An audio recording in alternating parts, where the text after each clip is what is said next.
Cheese. Welcome in, bud. How you doing? You are at 4 oily points. You are now at 4 oily points. One away from the mysterious Midnight Society. Hee.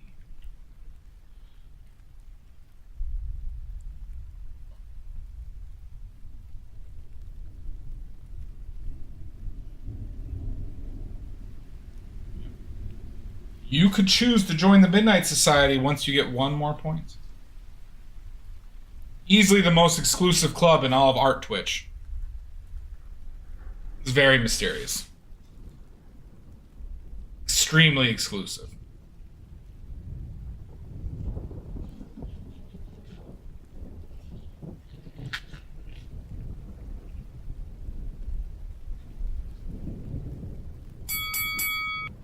Oh my god!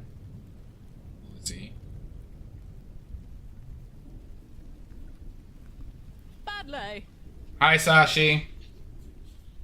Extremely exclusive. Indeed. It ain't easy being cheesy.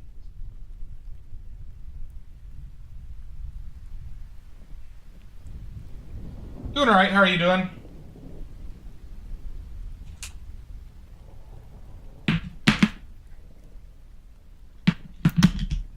Doing swell.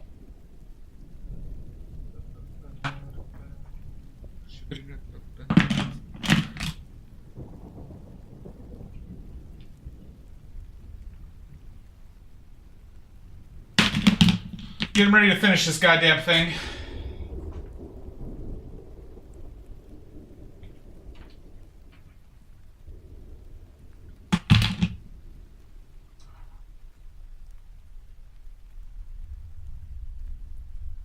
That is pretty good. Well, thank you, Lizzie. This is my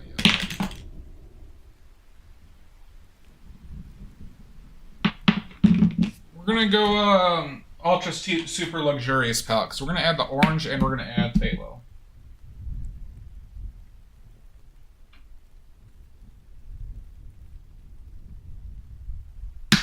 Super ultra omega luxury. All right, so we got titanium white, lead white, bismuth vanadate yellow medium, pyrrole red, ultramarine blue green shade, bismuth vanadate yellow lemon, quinacridone magenta, cobalt teal, Viridian, Blue Ridge Burnt Umber, Ivory Black, and we're gonna bring out Phthalo Blue and Pyrrole Orange. Hi, Sashi. That's a nice how do you do.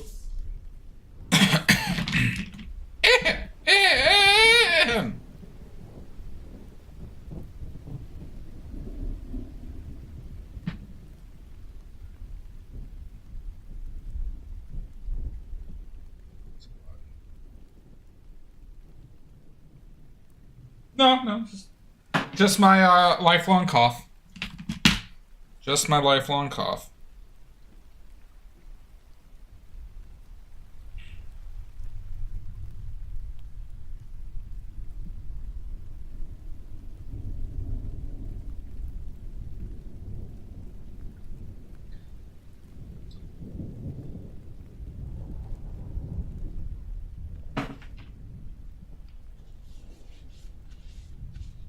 Tee-hee-hee.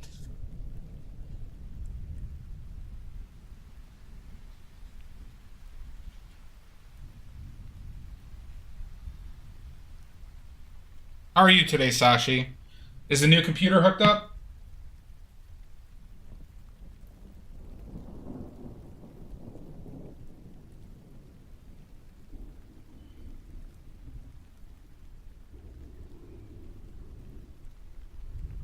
Is there an issue? Might have to retube you.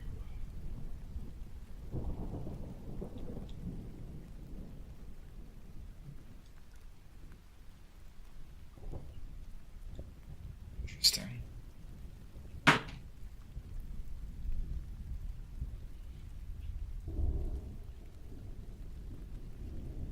Okay. No worries.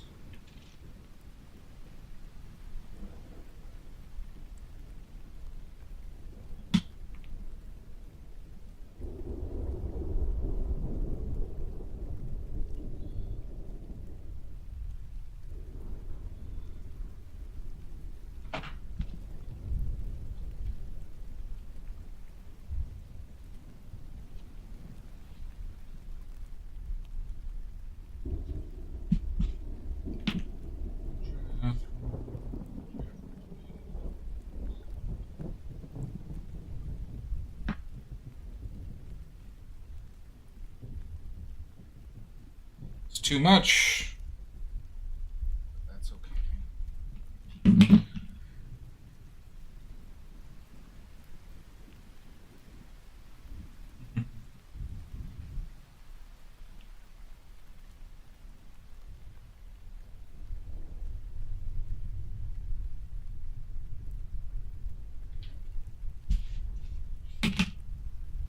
Is it all fancy?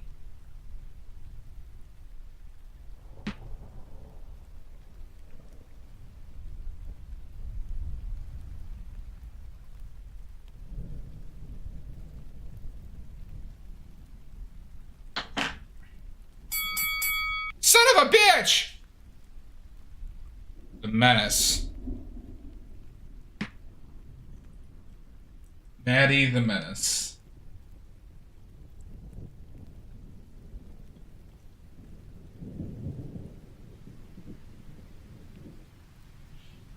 Sashi, I thought you were a huge gamer.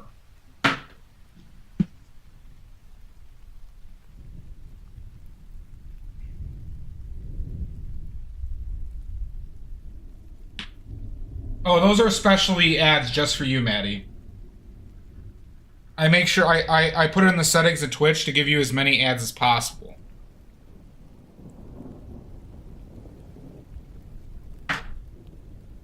You'll never use a numpad? Why?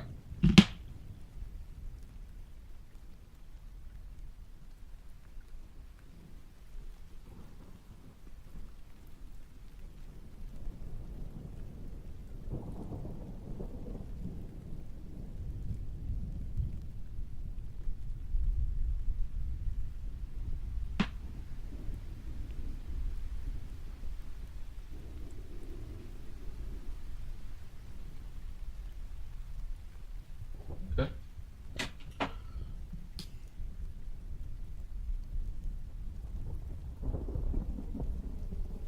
That is true, Maddie.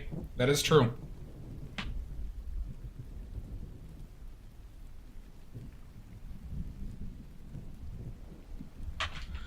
Okay, let's do...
Thanks, Manny.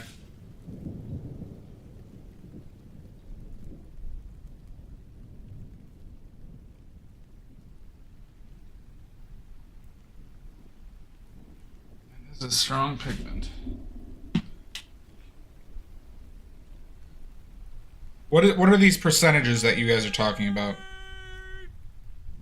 Okay, Maddie. Okay.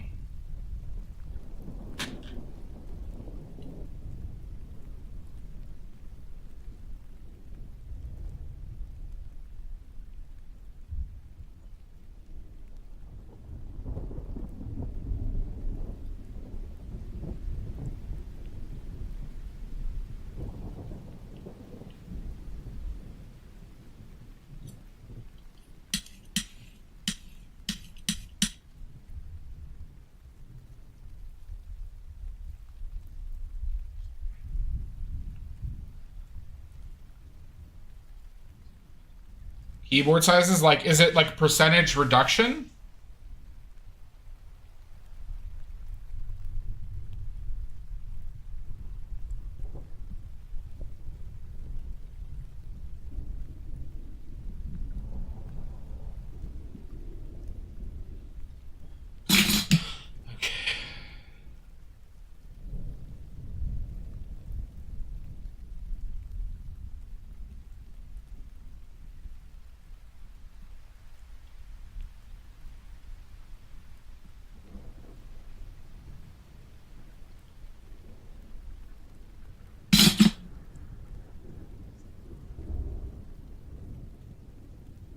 Gotcha.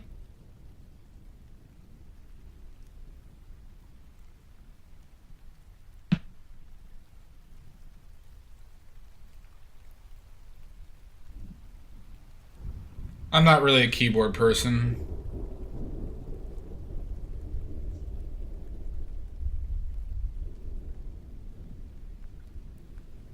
Well, I use all that stuff because it's useful for programming.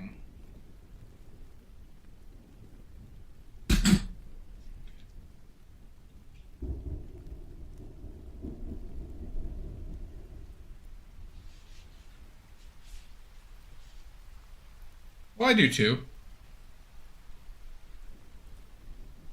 Okay.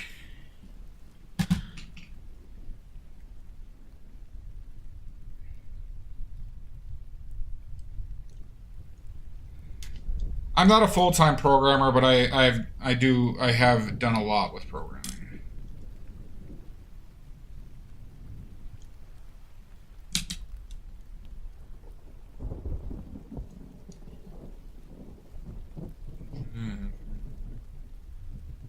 Try that one out, baby. I didn't know you were a programmer, Cheesy. What do you program? Or what languages do you use? Better.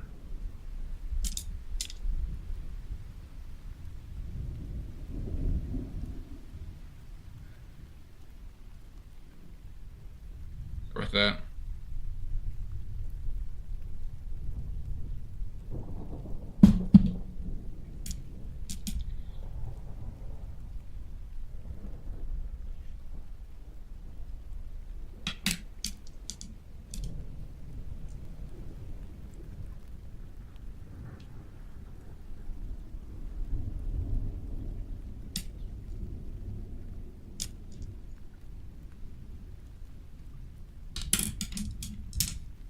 Nice.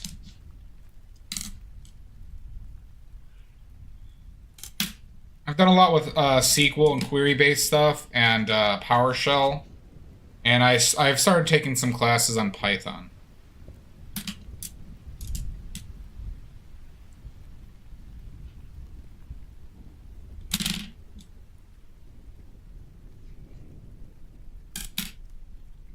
I've dabbled in a few others, but I wouldn't consider myself anywhere close to being fluent. Hi, Ruben.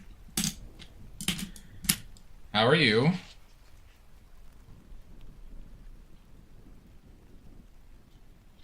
right.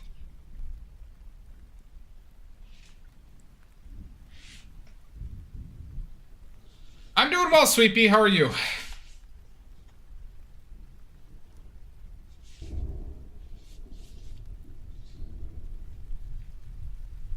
Nice, Ruben. Sweet Bee. Good to hear. Good to hear.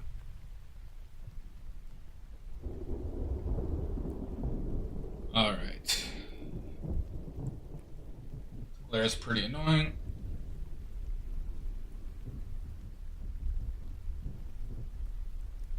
That's the heavy titanium, the white stuff is not. Some stickiness.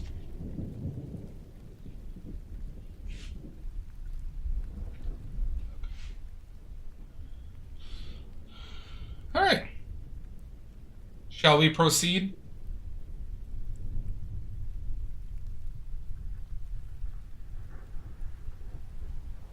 Figure out how to deal with this glare.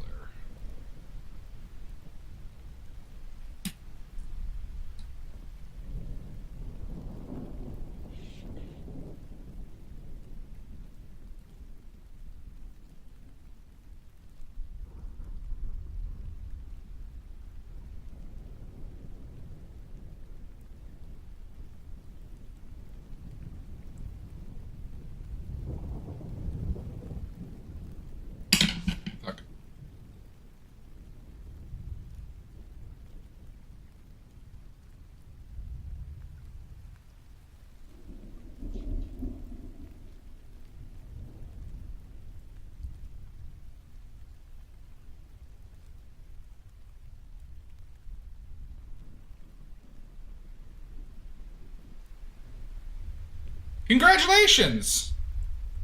Fantastic! That's great news.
It was a lot darker than I expected it to be. Okay.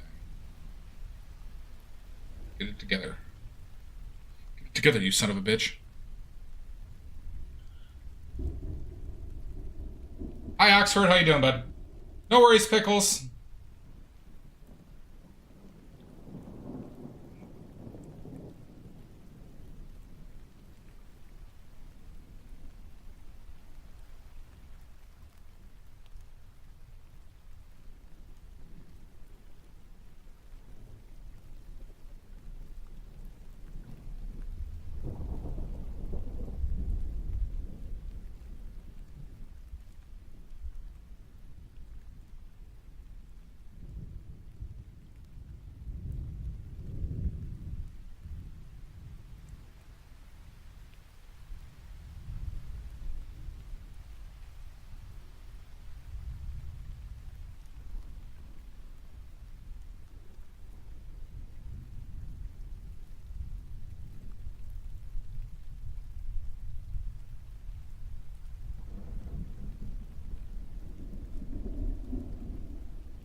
Scooch more blue.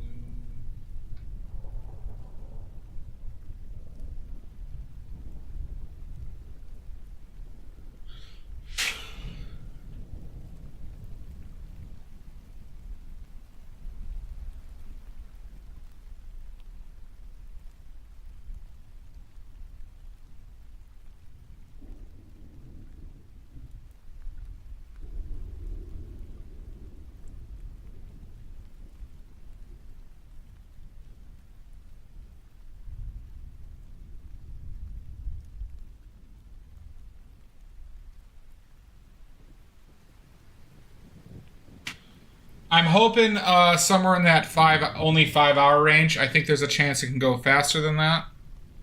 I think there's a chance it goes longer. We are finishing this today, though. We are finishing this today. It's the last thing I do.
Okay.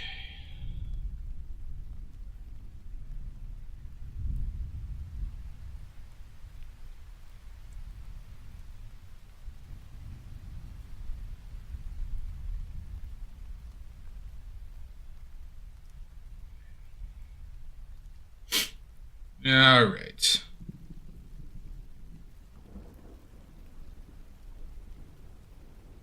It is kind of interesting starting not like when I start my painting session, it's not from scratch, because now I'm in like care for everything mode.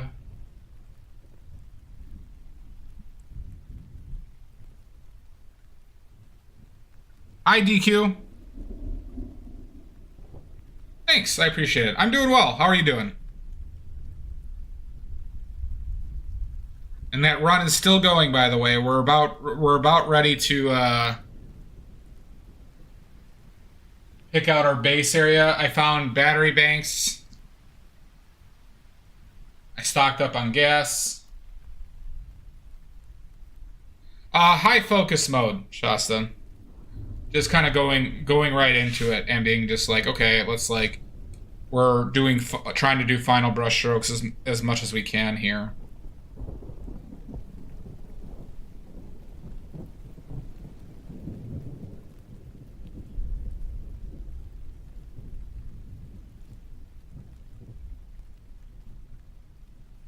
I be smoking. Exactly.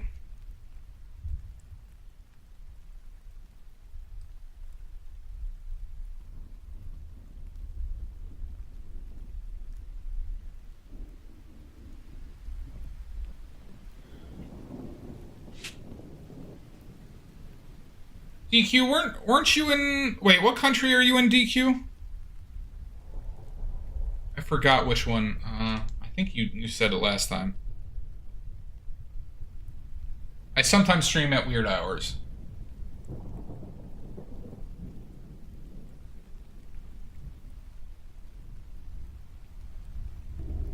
South Africa. Oh, interesting. You might be interested in this. I'm a rugby player. I used to play rugby, and I went to the World Cup in France, and I watched South Africa live.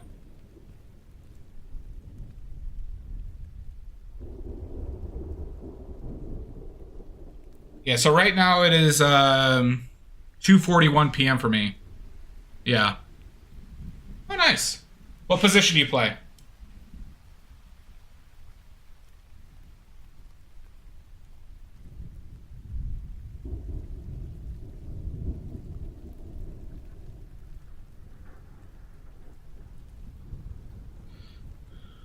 Scrum half? I was a lock. Tight head and loose head prop. Sorry, prop. I was a prop, not a lock. I was a prop. Tight head and loose head prop. I am too.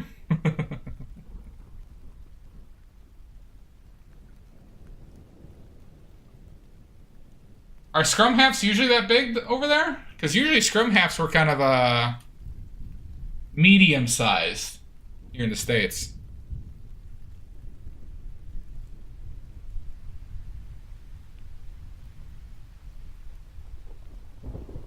I did like your scrum half in the World Cup was really good. The guy with the golden locks. Or had a good tournament. And you guys did just win the World Cup, so congratulations. 2 in a row now.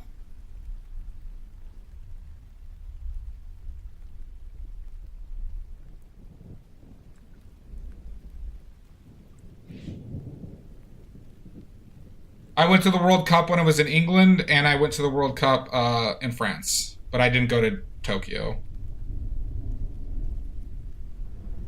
I mean, they played in, they played to their strengths, and it worked. I mean,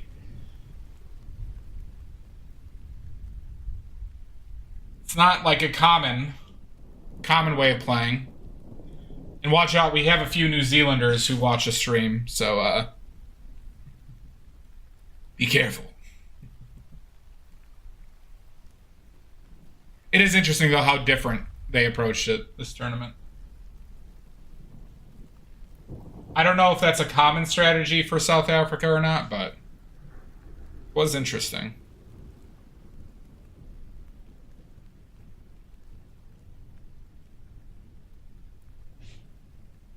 Yeah.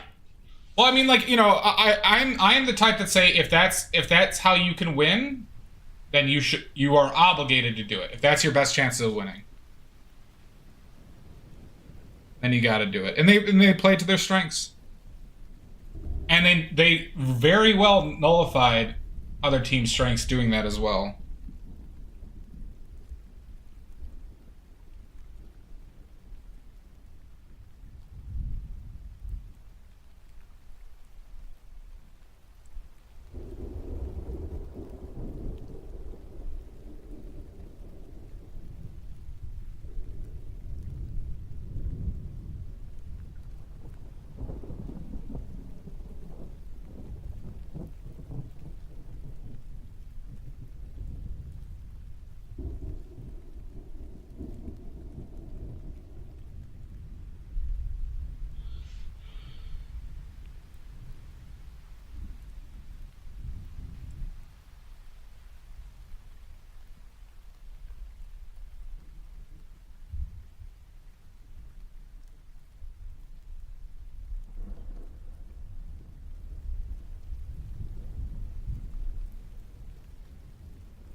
Yeah, I mean England was famous for that in the like early 2000s. England used to use those huge forward packs and try to do that, and they almost won a championship with that too. I didn't know South Africa was doing it honestly until this one. I didn't recall it in the 2015 World Cup. And I knew New Zealand, like New Zealand, just kind of did everything. At times, that they had very big teams. I think they had kind of a smaller team though than usual this year, or this go around.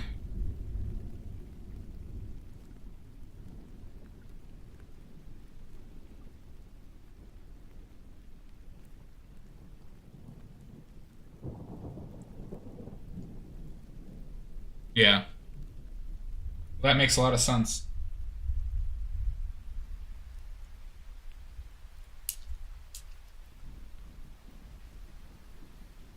But I mean, it's within the rules. It's not like, you know, I don't know. I don't think there's like an ethical issue with it. It's just like it's not necessarily the most exciting gameplay, but what, you know, that's won 'em a World Cup.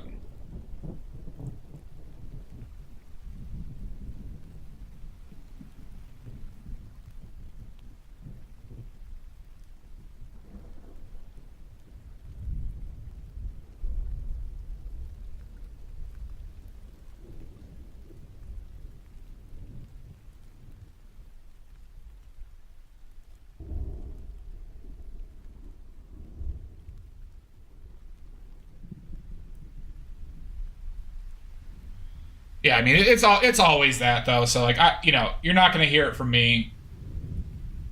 If you can do it within the rules, um, you're obligated to do what you can to increase your chances of winning.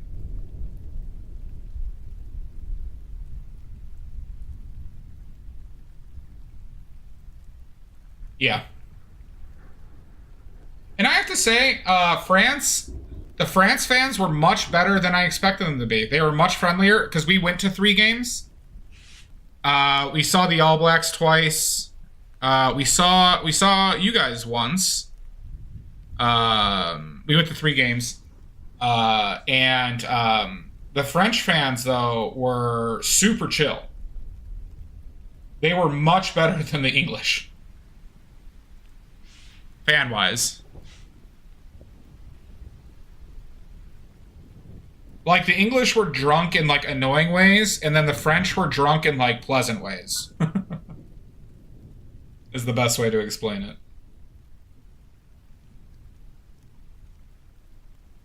Met some New Zealand fans too. They were fun.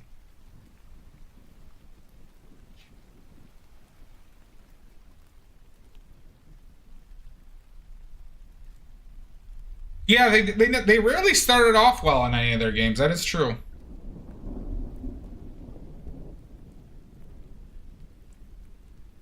But man, Rugby Live is so fun. I've seen a streaker before at games too. That was fun. That was in the England one though. Some Canadian dude streaked.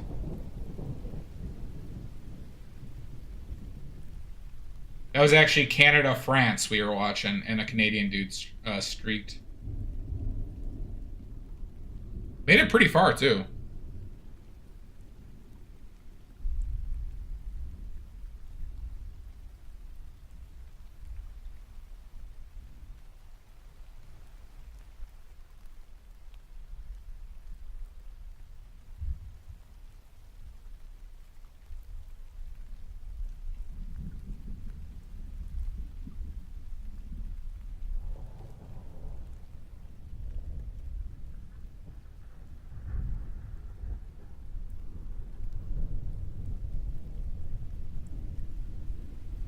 Seems like they do.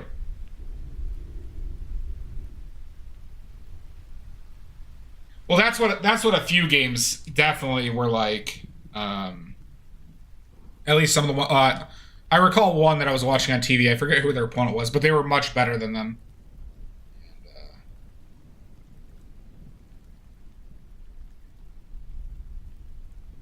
It might have been against Namibia that they did that on. I forget if Namibia was in their group or not.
Is that so?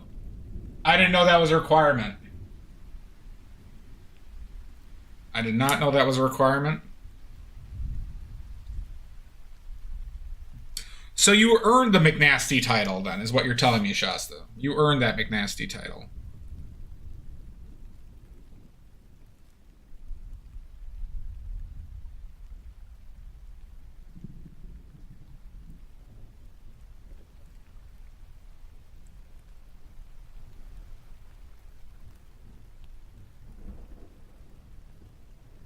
So there's a few reasons. One, it's not completely dry. I generally paint Alla Prima, which means wet into wet, so I don't mind if it is. But a lot of this painting was dry to the touch after 2 days, and the main reason of that is because I use lead white. I don't use palette knives because I think they give me less control than I would like. And I know that's a plus for some people, but for me, that is not something that is attractive to me generally. I'd rather be able to control specific brush strokes and also be further back when I paint. So you notice how I hold the brush from the back? This is a foot-long brush, okay? I'm doing this to keep myself from sitting back on the painting, and I don't choke up and go super close to the painting, because I want to keep my outlook on the painting being from farther away, and I'm only concerned with how it looks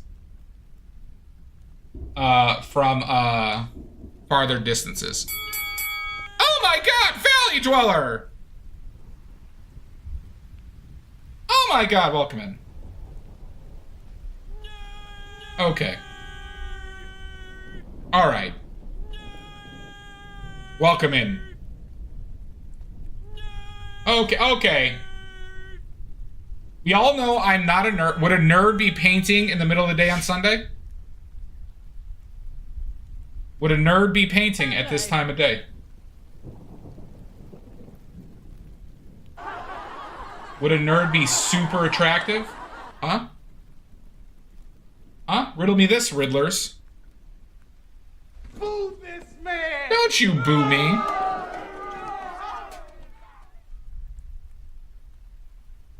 Well, see, I paint into that DQ, but lead white dry. I use lead white. This white is lead white. Is one of the quickest drying pigments there are. Considering lead white kind of permeates the entire painting. It significantly increases or decreases drying time. So you could use specific pigments. Creator will, possibly.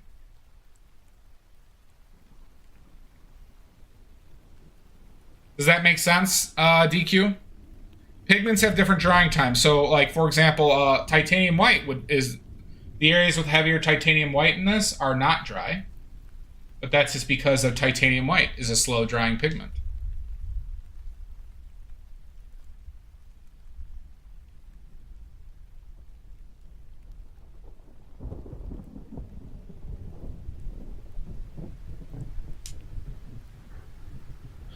True, Shasta, true. I have been lifting weights and doing cocaine all day! All right, Amy Jo.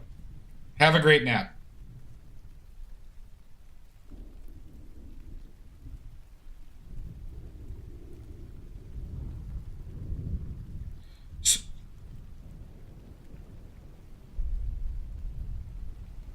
Plaka pigment? Yeah, so I do, this is lead white, which is lead carbonate, which is lead white, which can also be called flake white. Flake white. And so those all can offer, those all will decrease. However, some companies make flake white, but it's not actually made from lead, just FYI. Companies can call it whatever they want to call it, so, there is a possibility what you were using was not lead. But I believe you that you know what it is, so I'm but just getting flake white from like Winsor & Newton, I don't know if it actually has lead in it.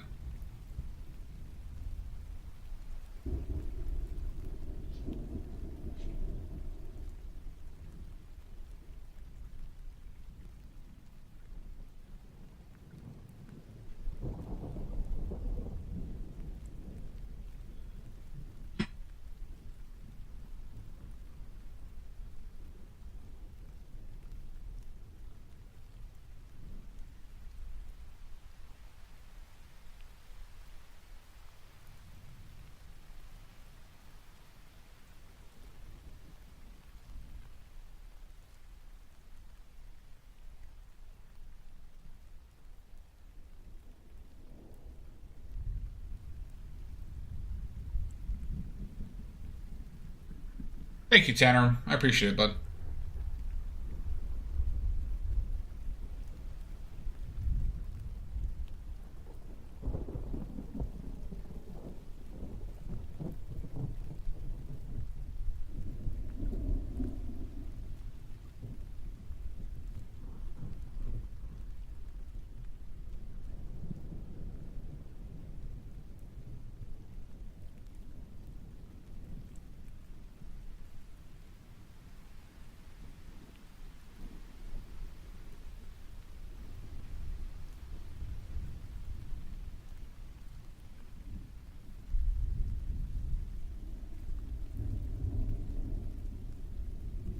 Well, Tannerim, if you watch this stream, if you watch every second and every minute of this stream, you can paint badly just like me.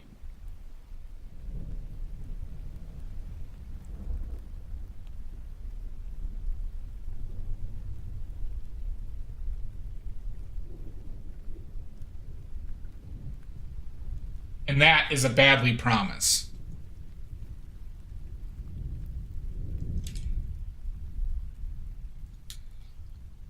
Have you been watching every minute and every second? Have you?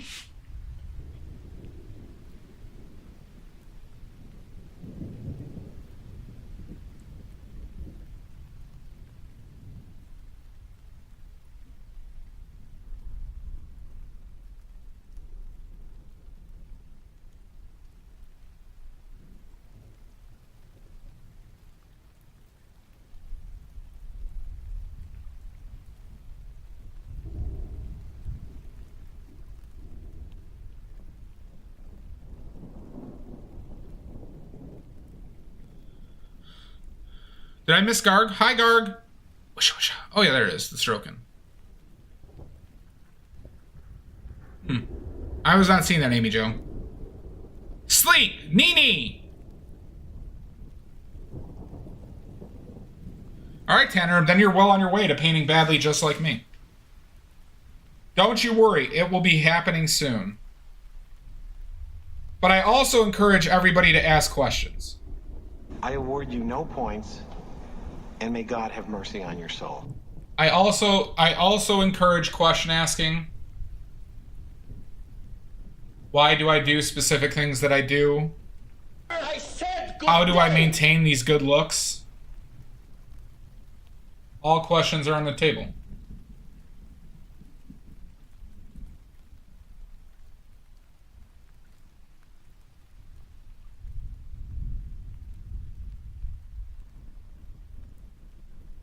Well, they're legal in the United States, DQ. Oh, I'm extremely good looking, DQ, and very humble. And very humble. This is lead white. I make my own paints, DQ. This is Why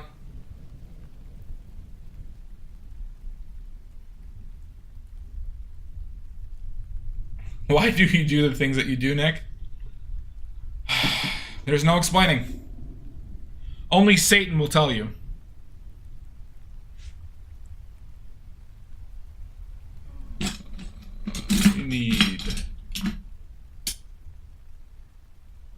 Need this.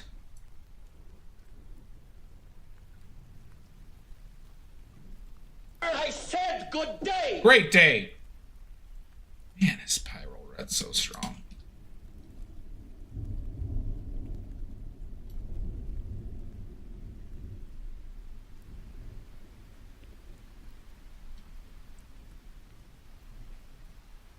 Hey, Stella!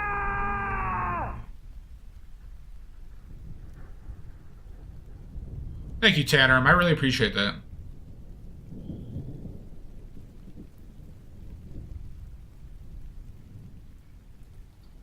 I highly recommend it. It's hard to match the richness of oils, like the color that oils can achieve.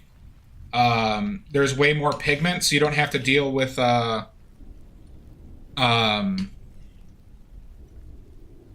issues with hitting with colors. However, there is still a lot of problematic companies out there.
Yeah, I mean, it is a pain in the butt. I have a video of it on YouTube, DQ, but I made the titanium white, lead white, this yellow, this blue, this yellow, this green, brown, and black.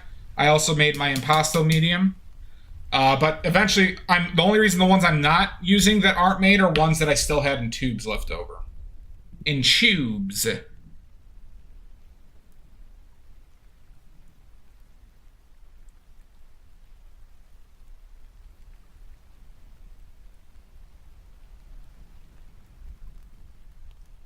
I think it's a good thing to look into if you are really painting seriously. You save a lot of money and you get great control and you get a wider selection of pigments. Once again, the issues with it are there are safety factors. If you have animals, I would probably recommend to avoid making your own paint because of the increased risk. People who can't understand the safety concerns.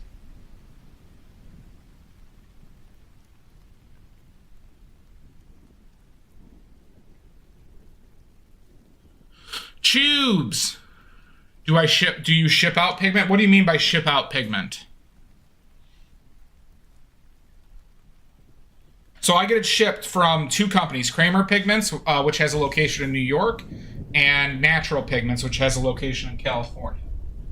That was all shipped to me. Thank you, Lizzie.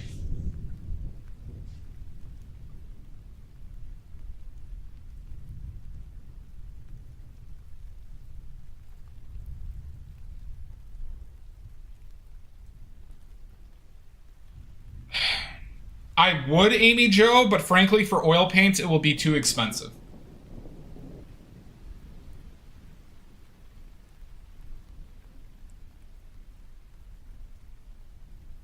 So, like, I could sell you watercolors at lower prices for high quality, but for oil paints, you know, to make this tube of lead white, I'd have to charge you more than what you can get it from other places.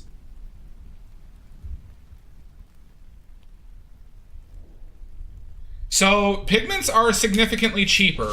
So you save a lot of money from making your own paint. So, for example, this tub of lead white is $55. It's 1 kilogram of lead white pigment is $55, okay, for 1 kilogram. This will make me roughly 300 milliliters of pigment.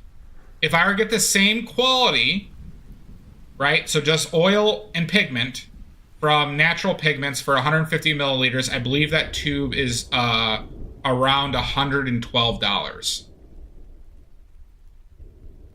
Okay, for a tube, we could even look it up. Hold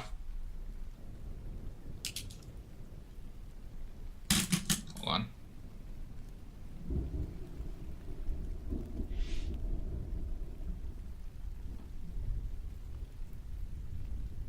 So Rublev, which is the oil paint company from Natural Pigments, makes paint with only oil and pigment. They're one of the only ones that guarantees it on every paint, or they're completely transparent on what's in it. It's just the lighting, Amy Jo. Just the lighting.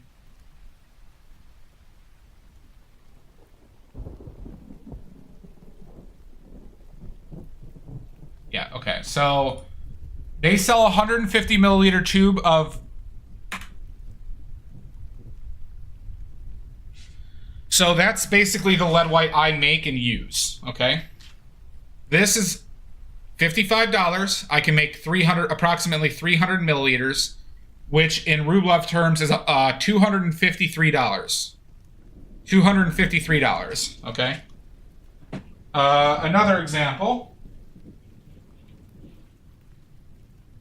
Another example, this is a kilogram of yellow ochre.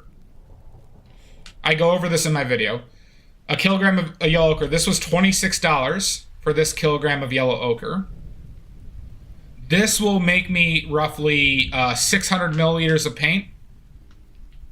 This will make me roughly 600 milliliters of paint. Double the yield, by the way, of the lead. And that is different between pigments. They charge it was like $43 for 150 milliliters of this pigment when made. So I'd get $160 worth of paint with roughly $40 to $50 of material. Not to mention, it's just oil and pigment, no additives, no fillers. You wanted to change any of the oils you added, you get complete control over it, right? And that's a big deal. That is a big deal. But yeah, now some pigments you don't save as much. But like this one is $10 for this amount. This is about 100 grams. $10. This will make me probably some in the range of 80 milliliters of paint, 70 to 80 milliliters of paint. So the cost saving isn't as much in that context, but it still saves about 30 to 40%.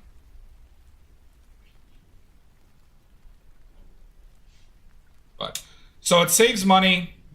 You do have to put in time. You do have to put in the work. But I have found that to be a worthy exchange.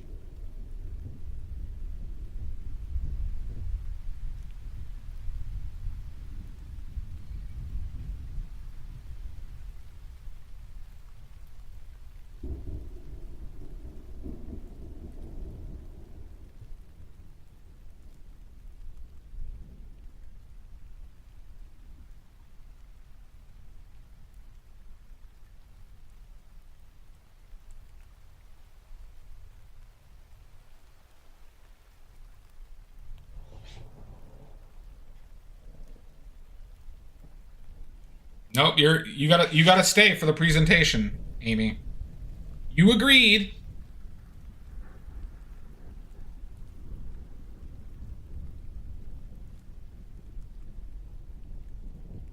It will be on the test, Amy Jo. It will be on the test.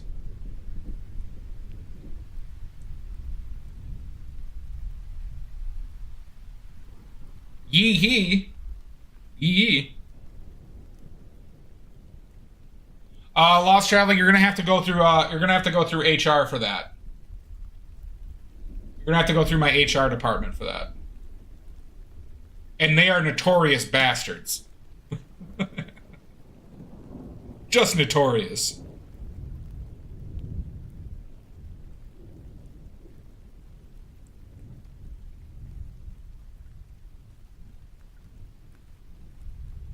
You can apply. You can apply with Maddie. You can apply for HR.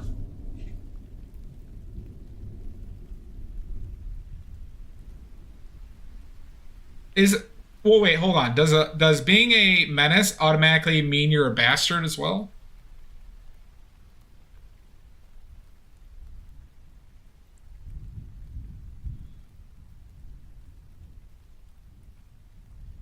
I better run unopposed. It's not an election.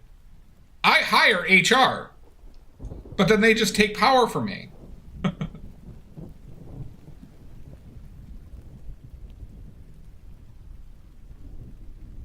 It does kind of feel like that, though. So okay. So you do, okay, all right. So you are saying that in addition to being a menace, you are a bastard. Okay. That does make a tremendous amount of sense to me, though.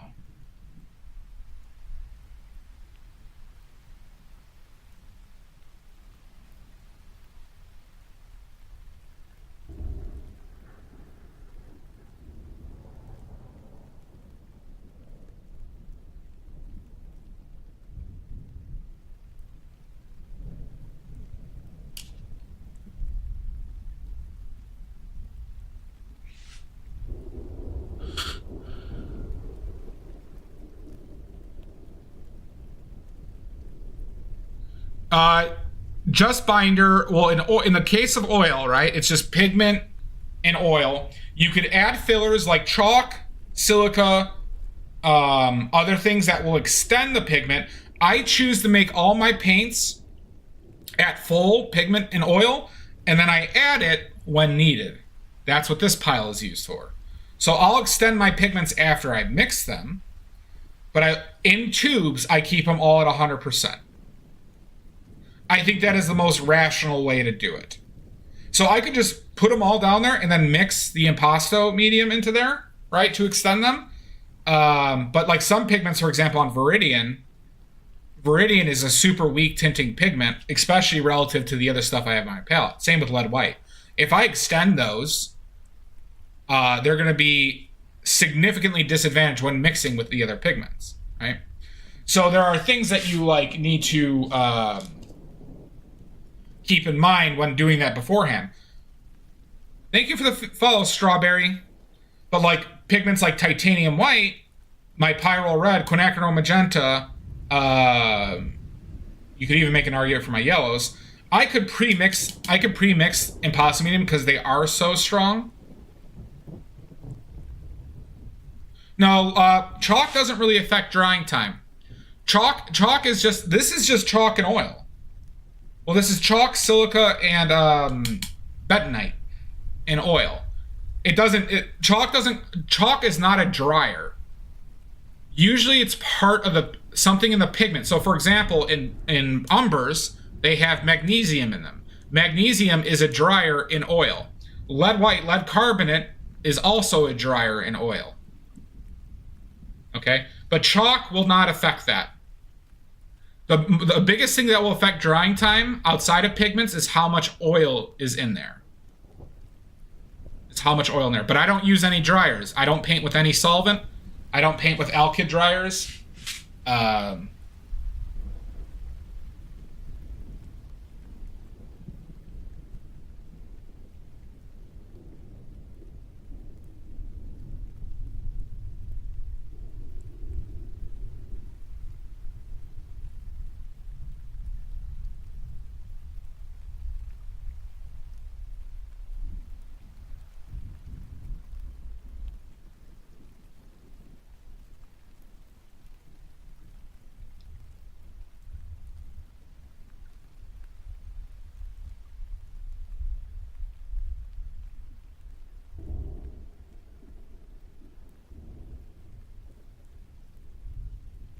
So yeah,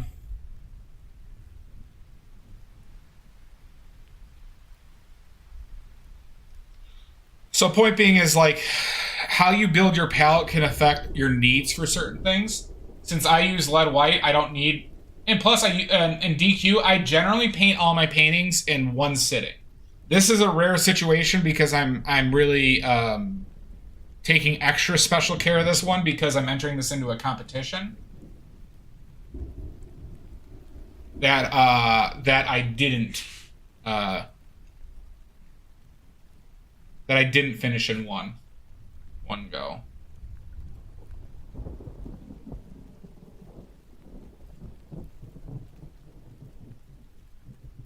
No worries, DM. You don't need to apologize, but I do thank you for the apology.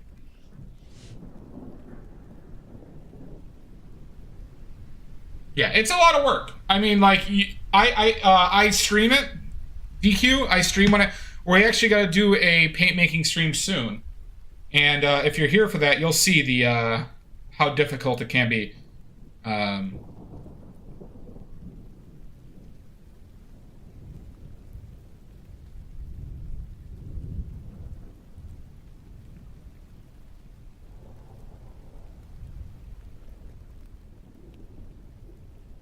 Well, thank you, Amy. No worries, DM. That's super sweet of you, Amy. 1 free month of Oily Fans on the house.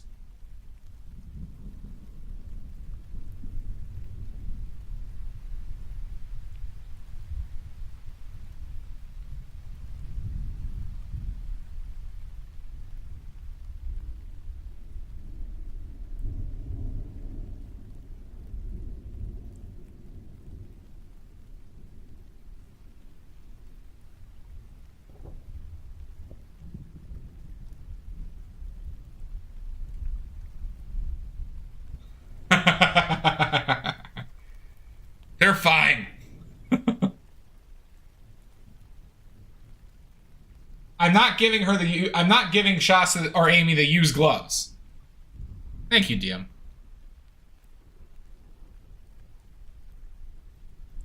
That is true. No, you don't need heating process. You don't need heating. It's just more about how they react to oils and how they wet themselves in the oils that can be difficult. So some paints will form a thick paste, and then when you mold them, they'll turn into like basically a liquid. That gets very difficult.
That is true, Amy. That is true.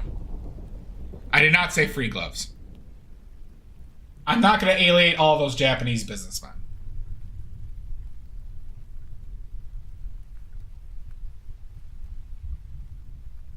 Yep.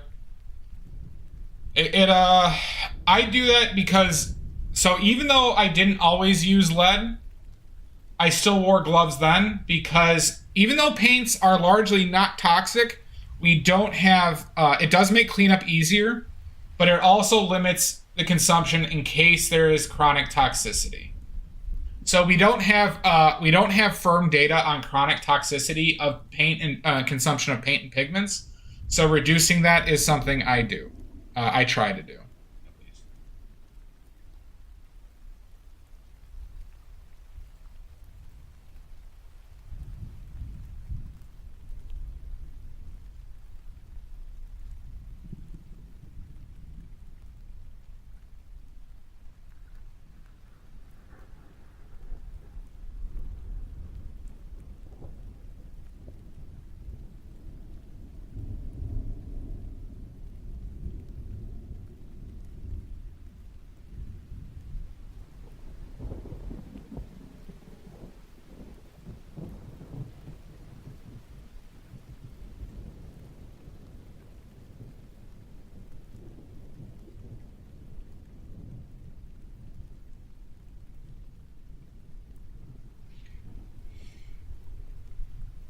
Well, that's the molar. That's the molars.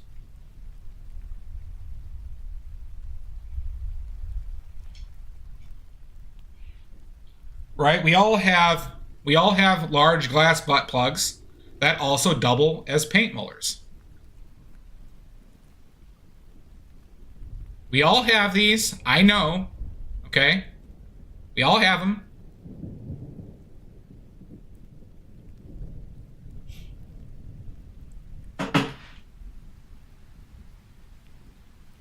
No. Everyone. I'm confident in saying everyone.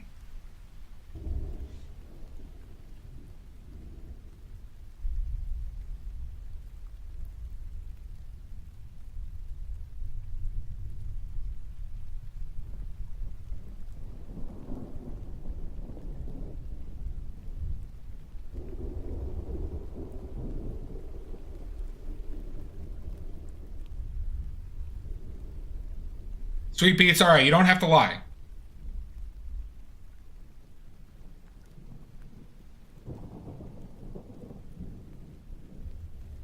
Copper salts is for verdigris, which is an old-timey pigment.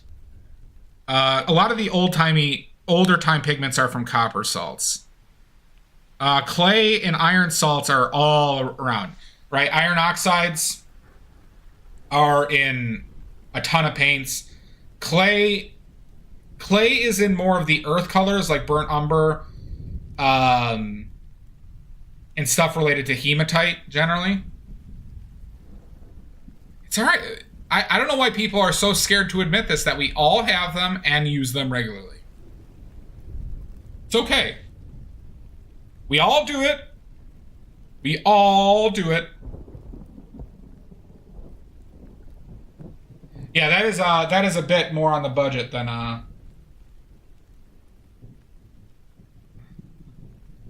But now, you know, a lot of pigments are cheap enough that you don't need to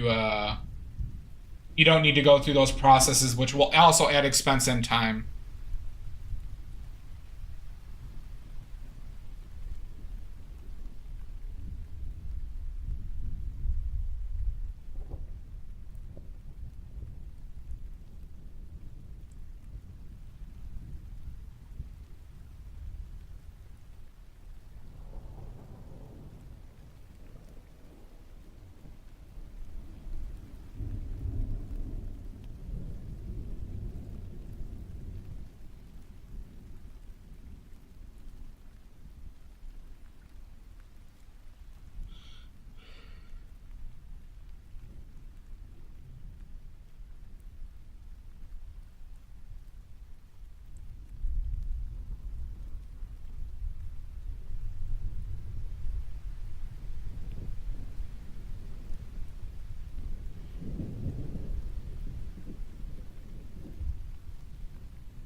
I still buy pre-made ones on that DQ, just because that is a large expense for me to get into, but because I'm still technically a hobby painter. But if I start getting a following and this could be my profession, I will be stretching my own canvases. I do plan on painting on burlap too.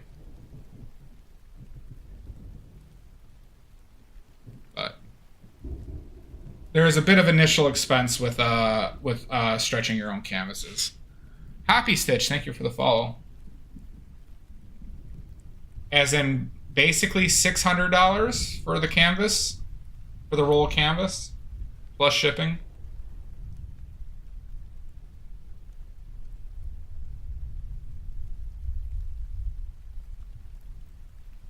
Quick answer is yes.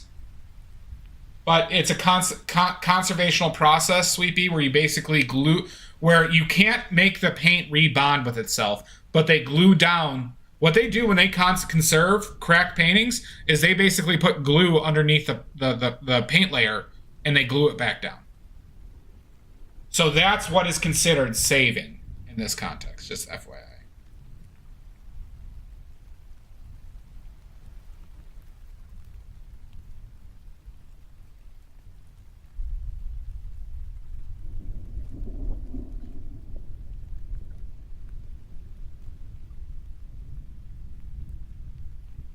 So, for the nice ones, yes, DQ, but nothing for the cheaper ones. Not in the case. So, like this is a 20-inch by 16-inch, which is roughly 50 by 40 centimeter canvas. This is 1.5 inches deep. I got it on sale for $20.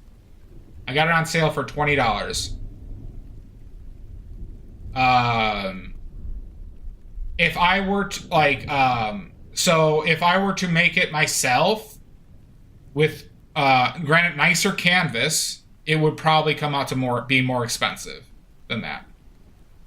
However, if you're using nicer materials, yes, you definitely would save a good amount.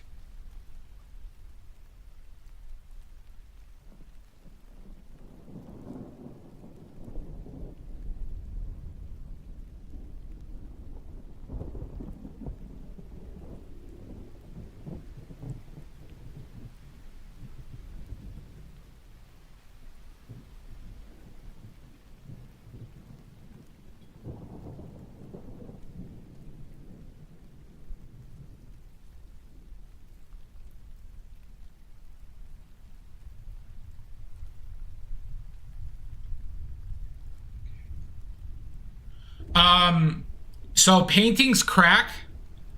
There are two major reasons that paintings crack, DQ. There's actually a ton of reasons. So when oil dries, oil doesn't just dry and it's done drying. It actually goes through this continually. When oil dries, it becomes harder and it can become extremely brittle, okay?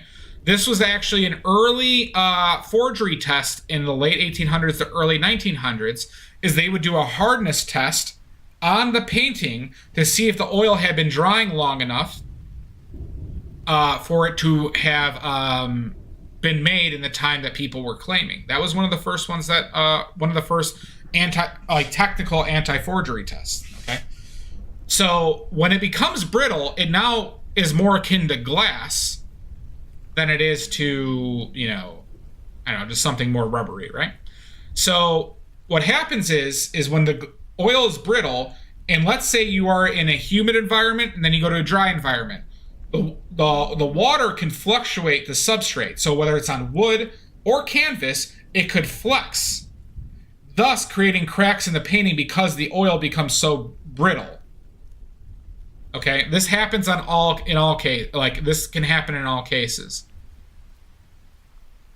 Well, there is one stipulation to that, DQ. There are pigments that cause the oil to become more brittle, specifically zinc white. Zinc white, or zinc oxide, I think it's zinc oxide. It's zinc oxide. Was a pigment that was used for a long time. Zinc specifically makes your oil layer dry more brittle. It becomes exceptionally brittle, and cracking can occur in less than they've observed in 2 to 3 years if you're using zinc white. Zinc white, though, was a common additive to a lot of paints. Like, they mix it in like lead white, where lead white, on the other hand, is one of the best archival pigments you could use. The reason why they think a lot of Renaissance paintings held up so well is because of the use of lead white. So zinc white can cause cracking in a very short period of time because, once again, oils dry in different ways. It also depends on the different oils that you use. Some oils dry naturally more brittle, and some dry more flexible. Linseed oil is the balance, and it is one of the most archival. That's why I use linseed oil. Every other oil has trade-offs relative to linseed oil, including, you know, walnut, safflower, sunflower, poppy, clove, right? Go down the entire list. The reason why we don't use olive oil to paint is because when it dries, it does not develop a reliable and archival paint film. So it's a mixture of everything, right? So like when you're using wood will flex over time, especially if you're in a humid area or moist area, or it gets exposed to water. The wood will flex and bend, and if the paint layer is not flexible enough to bend with it, the paint will crack.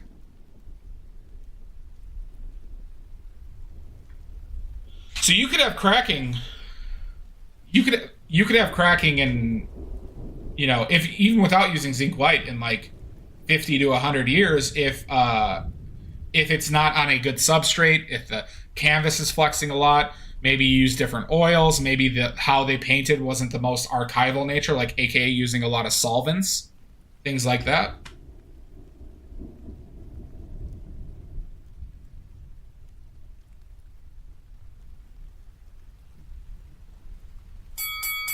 Oh my god! Hell.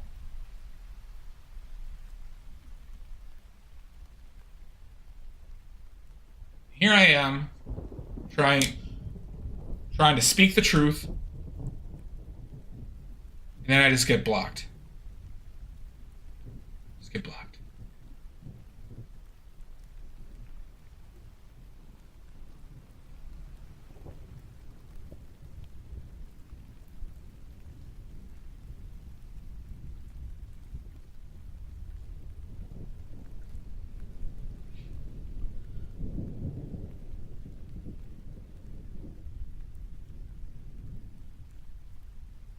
Linseed is the best DQ for our archival. Resins, the big problem with resins is one, yes, they are not very archival in nature, and they are soluble in solvents, right? This is why you should never paint over varnish. Never paint over varnish. Okay? Do not mix in resins with your paint, especially if they are solvent soluble. That is just the background, Hoppy Stitch. That's just the background.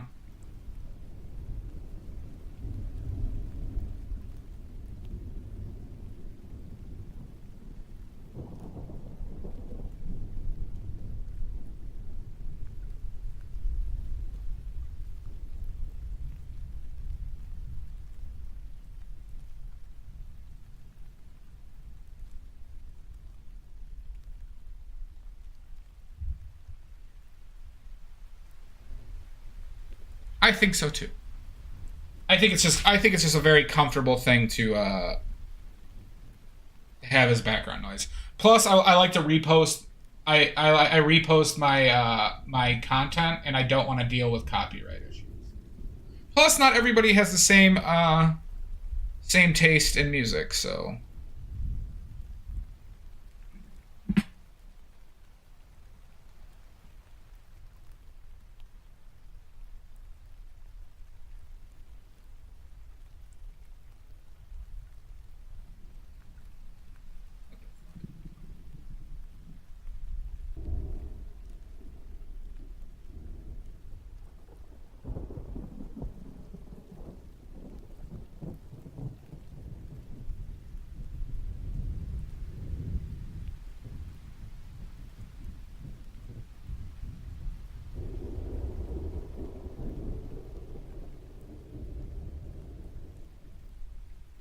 Yeah, I get you, Sashi.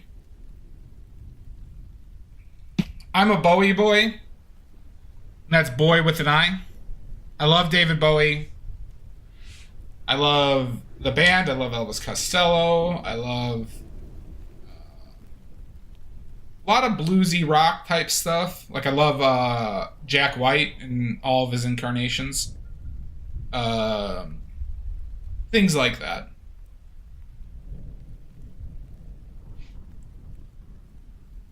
But Bowie is my absolute favorite.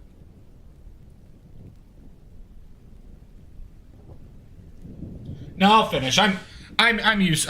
This is how pretty much every stream goes. So I will finish today.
See, I don't get that.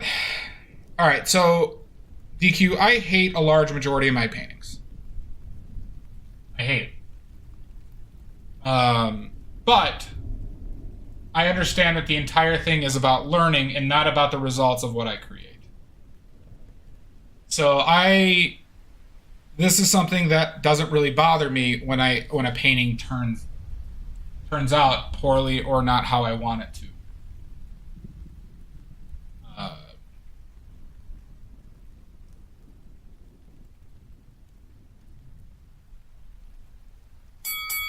Oh my god! God damn it, Greenbag. Every time. Every time with you. No, hey, how are you? How's your day? How's your family? Straight into murder. So much menace. Greenbag.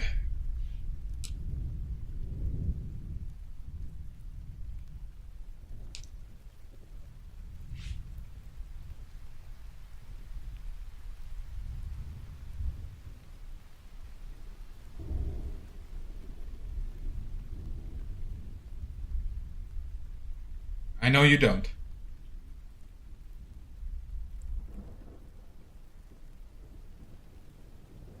I know you don't.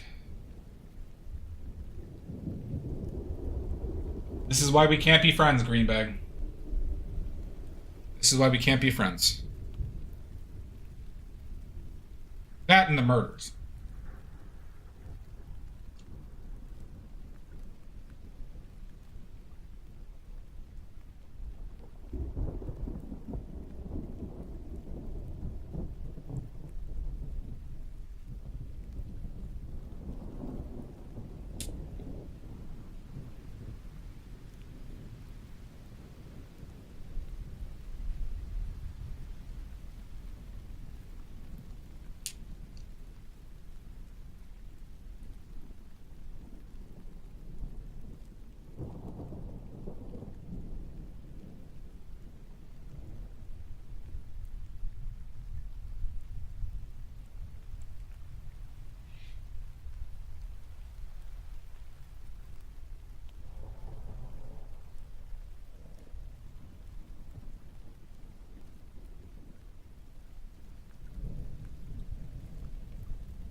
I'm doing well. Oh my god!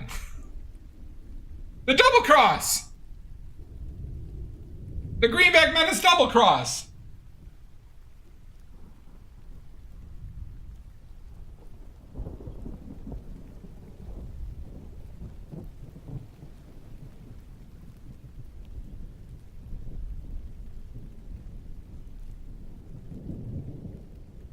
He didn't try good enough, though.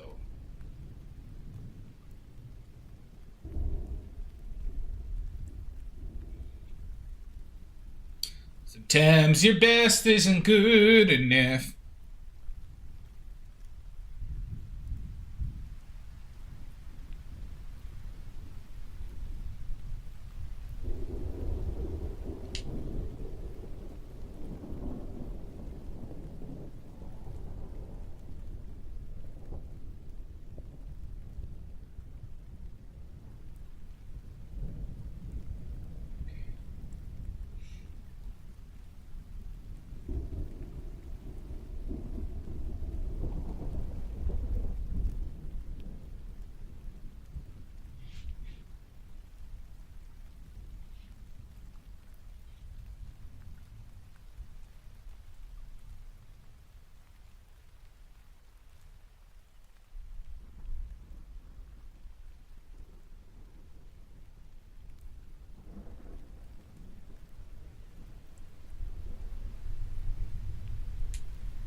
Have a good one, DM.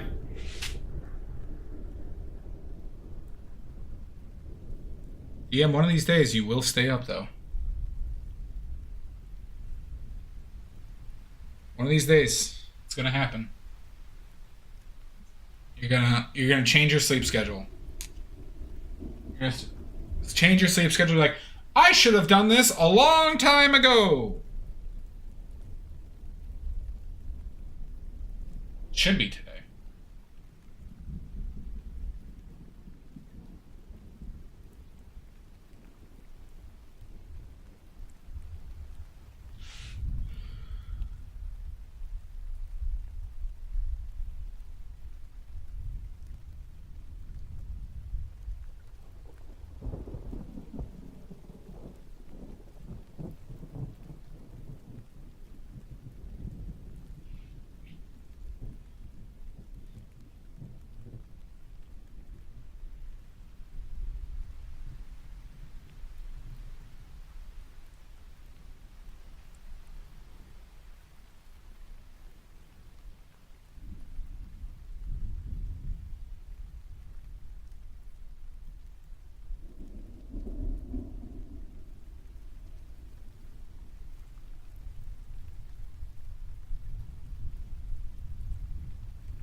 Yeah, I'm not... Okay, I like painting from life more, DQ.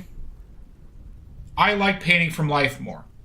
I'm inside and I only have so many things to paint that I am interested in doing. So I do have to resort to pictures. I do plan on doing more plein air painting and streaming it. But I think pictures take away so much from what you're looking at.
Well, it's also that, but you also have to make up for, like, DQ. When you take a picture of something, you are changing the color, you're changing the exposure of what you actually see.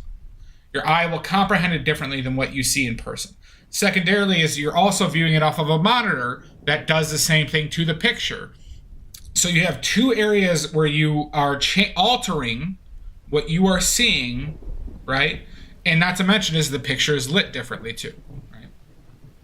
So part of it is why it's so important to paint from life is you can understand some of these things that cameras do, and you can manually make those adjustments like I have been doing to a certain extent. So, like, for example, in the reference, this area is black. If I were to measure it, it's pure black. If I paint pure black here and what color I have over here, it just will never look right. It just won't, right? I have to manually account for that difference in contrast relationships, right? And figure out ways to get me there, right? For things that to make them look correct.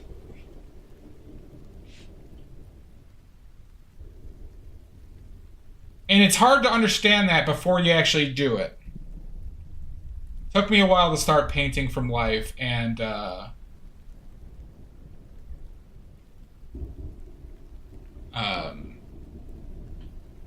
but you see, you notice it like crazy afterwards.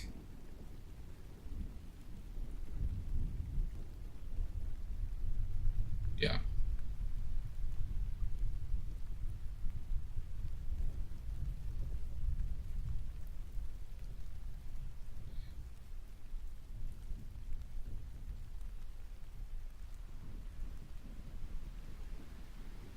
So to make that look right, by the way, I'd have to paint everything so much darker.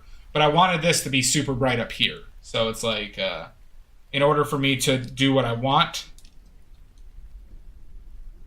this is not an interesting part of the painting.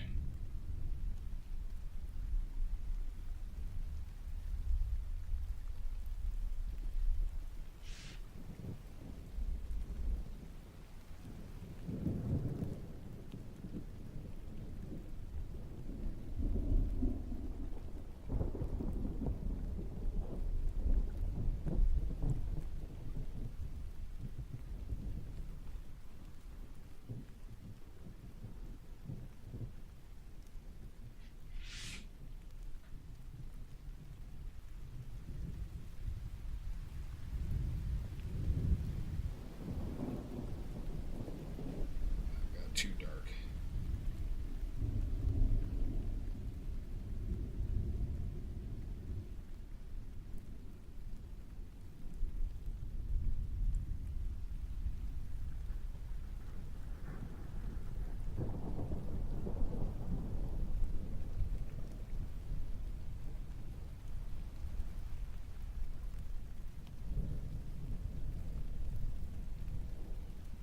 Do you know why you use a paintbrush to get your dimensions?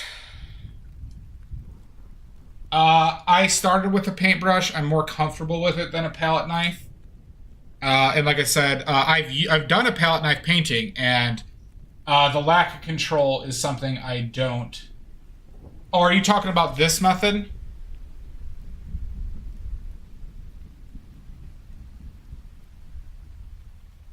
Oh, gotcha.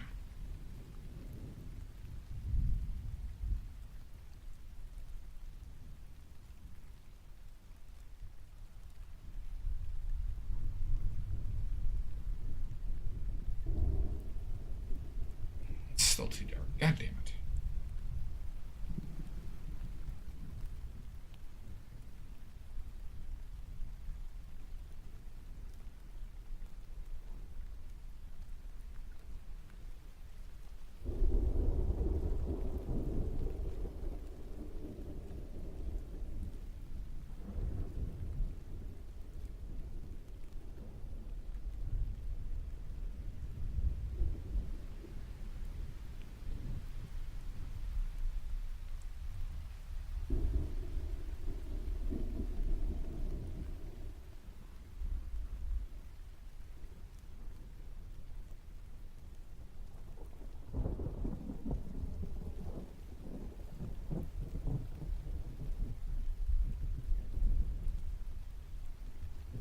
Well, I'll give you my answer. This is a way to find ratios, right? So if I'm looking at something from the same distance, I can measure how tall it is, and then I can measure the width and get an aspect ratio of that specific item. So then I could start with a sketch of saying, okay, well, I know it's a square, right? Because I measured using this way, and I'll draw my square and then go from there. Hi, Bells. Hope you're well. That's my understanding of why or how to use it and why to use it. Just to find your general ratios.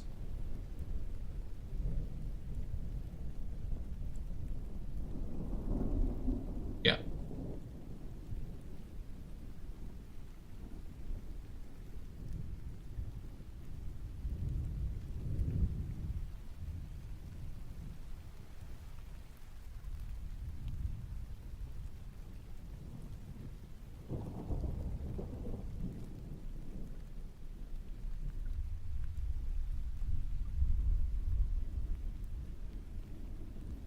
I'm doing well, Bells. I'm doing well.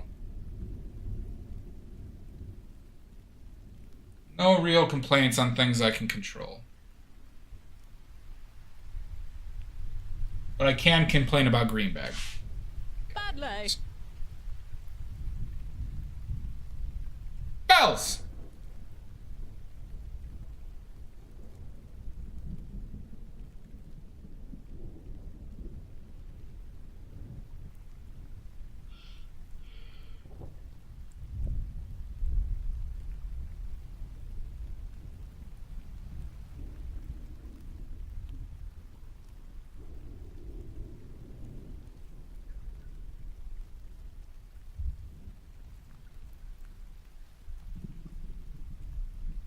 Oh my god, Garmin! Where the hell did you come from?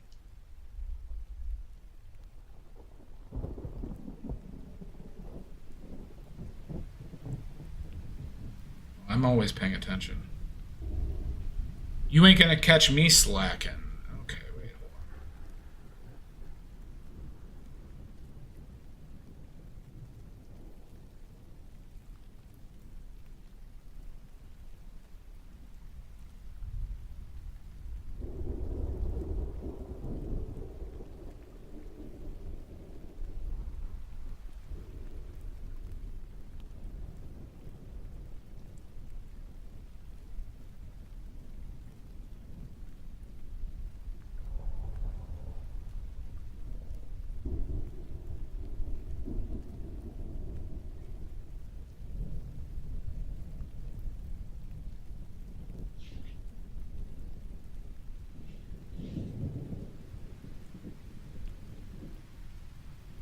Thank you, Lizzie.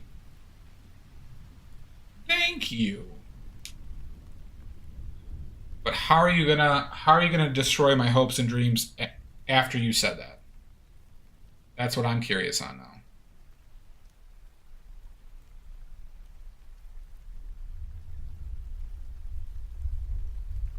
Should I clean my brush?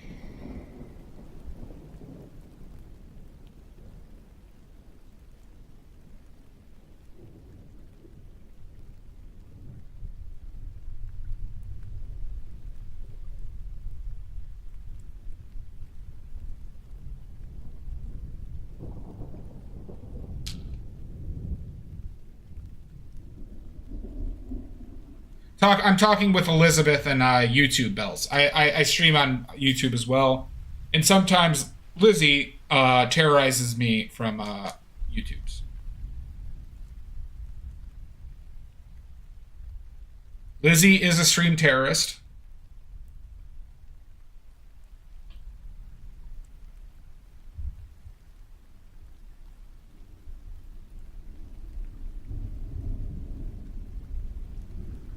Lizzie is a well-known stream terrorist.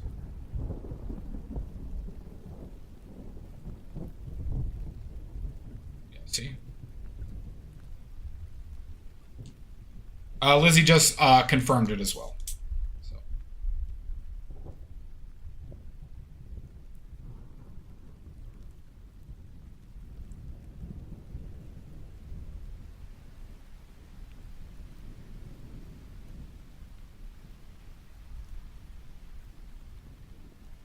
I had never heard about that.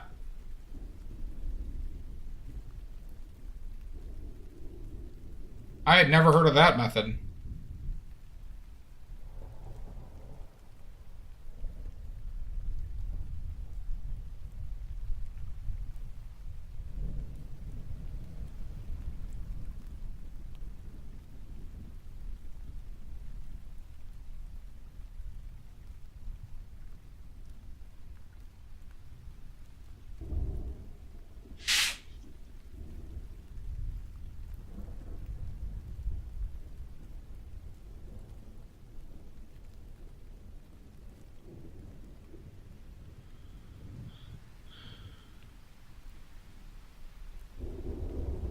I will. I never done that though, DQ. I've never done a portrait live.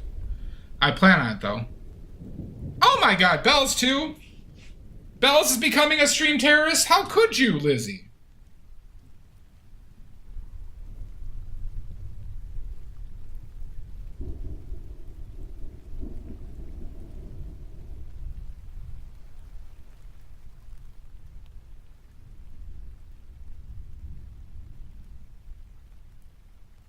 Does that fuck up your eyes at all, DQ? Oh my god! What do you mean soon?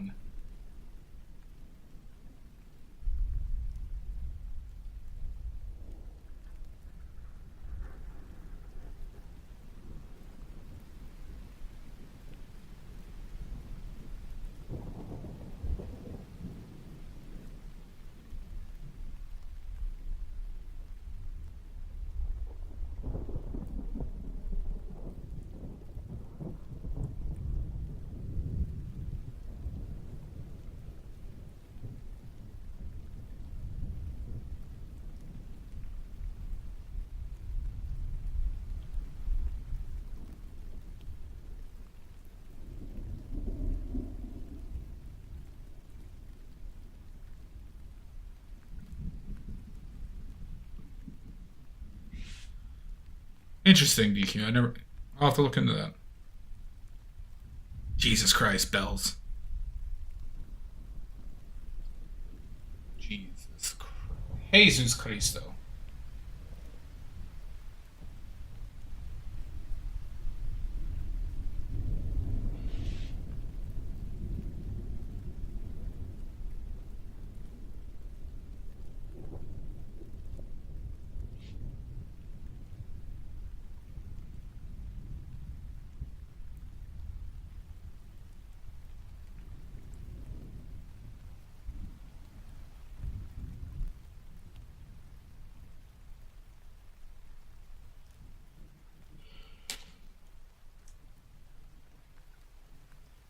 Gotcha. No, I plan on doing that. I haven't been painting that long, DQ. And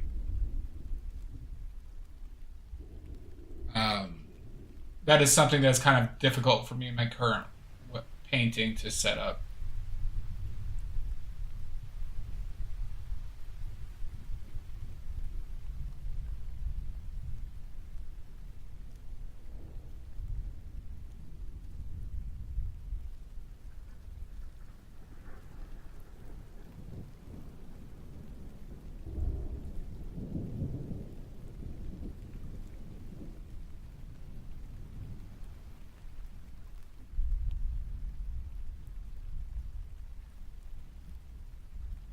Interesting.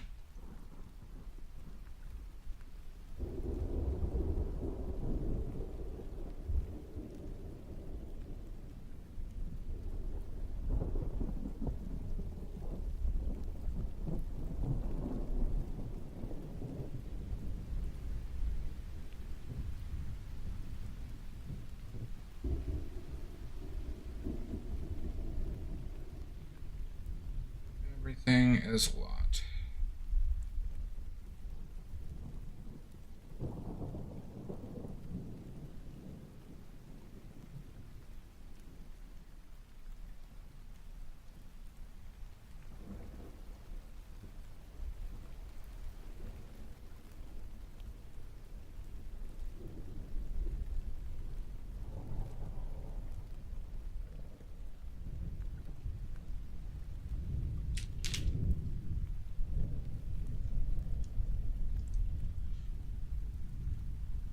What's that say?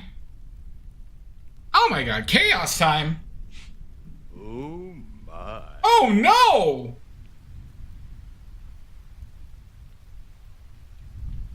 Terrorists. Oh yeah! Tonight, you.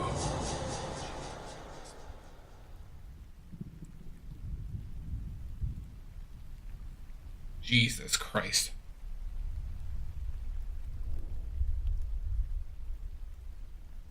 You were just a terrorist in waiting, huh? Boo this man! Don't you boo me.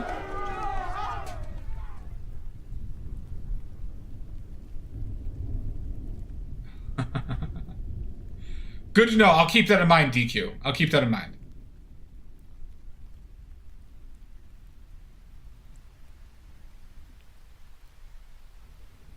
Booing me now. Oh my god. I didn't know you hated me this much. Okay, people, take a break. You gotta shut down. Last brushstroke. We're taking a break, everybody. I'm legally obligated. I'm legally obligated to take a break. It has been 2 hours. It has been 2 hours. How time flies.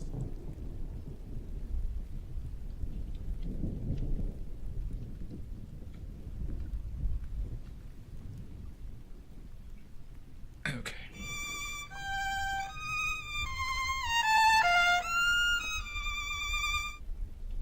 All right, we're gonna take a 5-minute break because my lawyers told me I need to take it. I'm legally obligated, and we'll continue when we get back.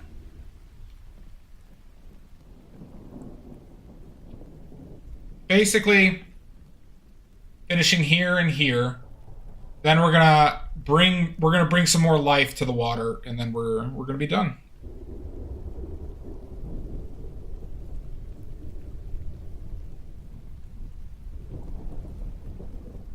Oh, I'm finishing this today, DQ.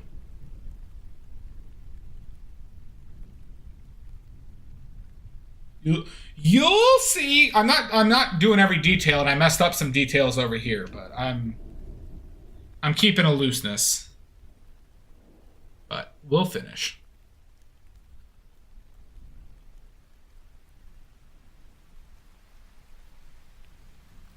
Well, I am the fastest painter in the West. People say I am the fastest painter in the West.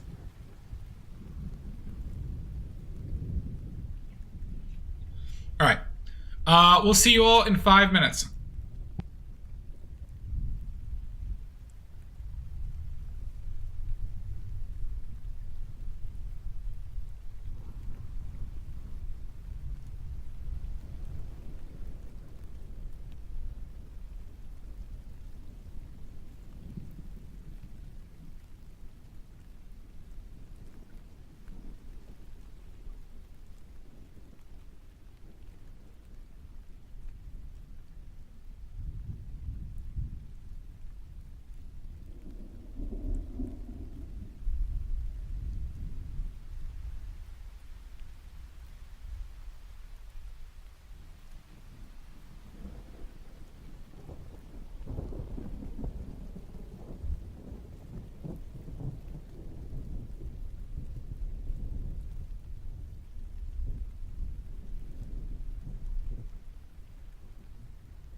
we're back. Oh my god.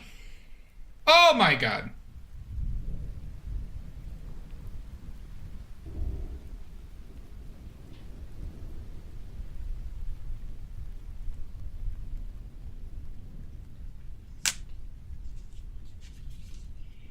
I don't plan on rushing it, DQ. I'm just judging based on what I have done and what I have like basically finished relative to what I think needs to get done. So I'm guessing I probably got about 3 hours left, is what I'm guessing. At this point, but we never know. But I'm not unaccustomed to doing long painting sessions.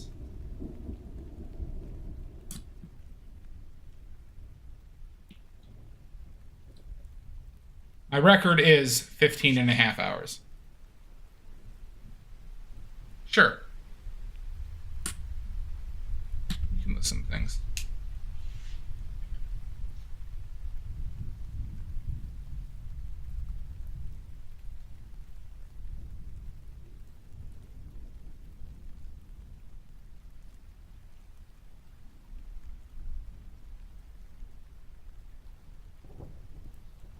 In one stream, my record is 15 and a half hours.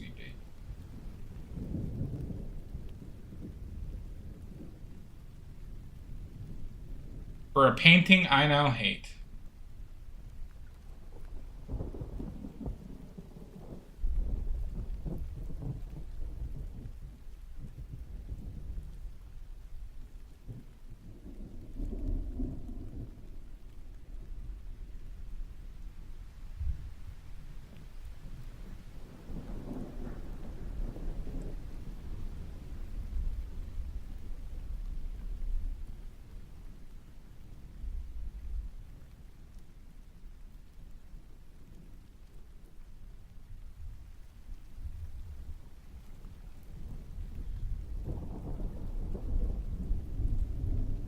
I think the painting is shit. I just think it didn't turn out well. It took too long. Part of it was it took too long, and for what I think came out of it, was not great. I'll show you it.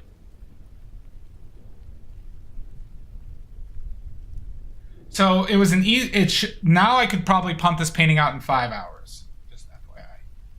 At probably a better quality as well. This one was from, 34 weeks ago, according to Instagram. Is this one, Sweet Pea?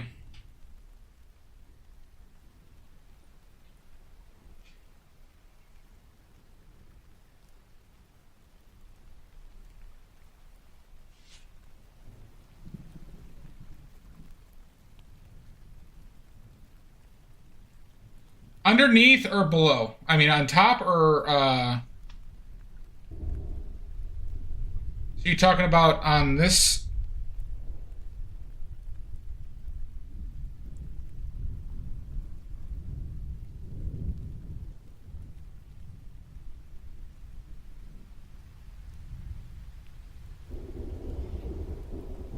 Or are we talking about the right side? Maybe the right also.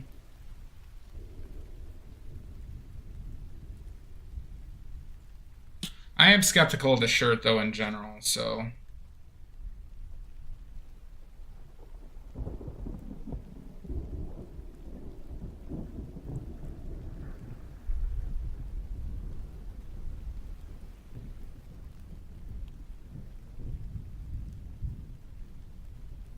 Okay, I think I see it. I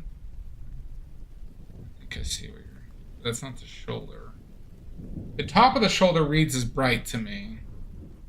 Like, if I were... So, like... The top of the shoulder is brighter. But here... Oh, goddammit.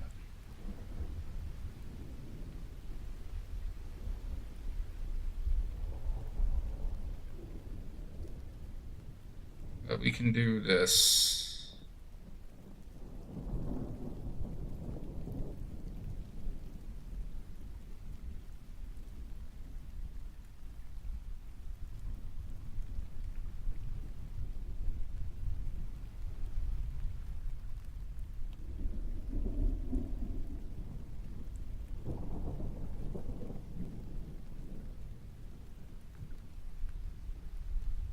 Thank you, Oxford.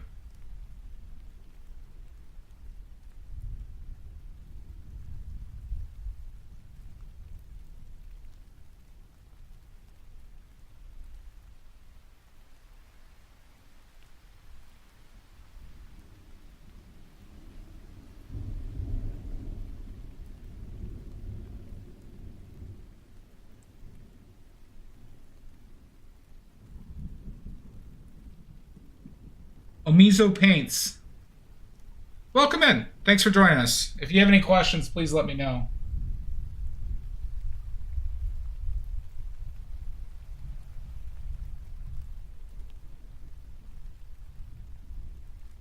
Okay, I see something else that's kind of fucked over there.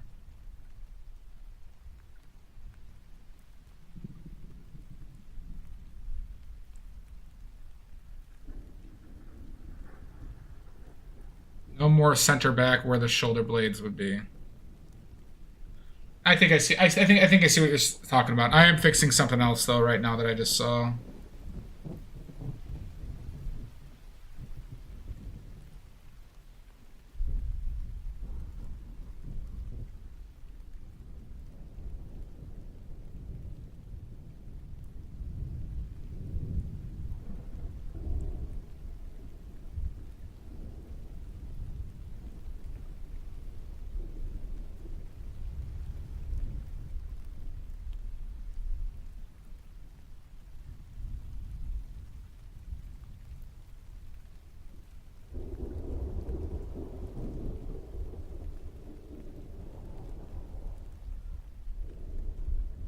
Thank you, Omizo.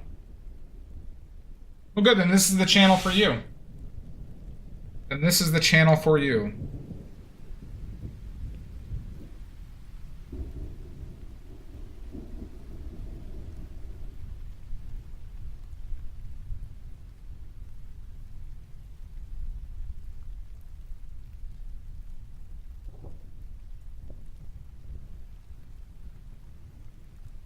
Too much. Too dark. Too dark.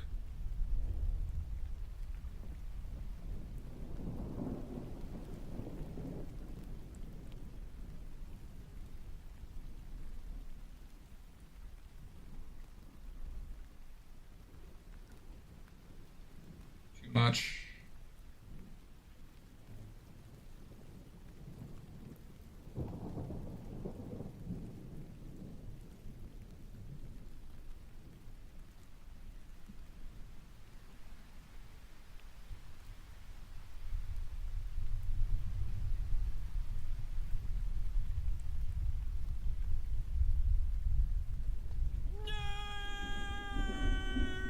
Okay.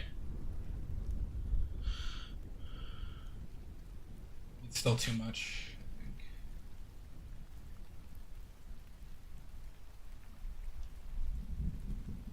Well, thank you, Omizu. I appreciate it.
Mostly straight from the tube, Umizu.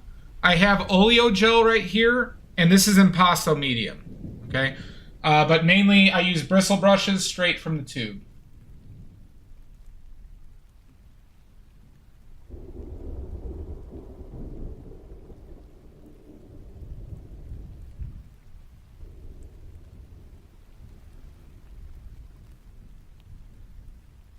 And Mizu, I make my own paints.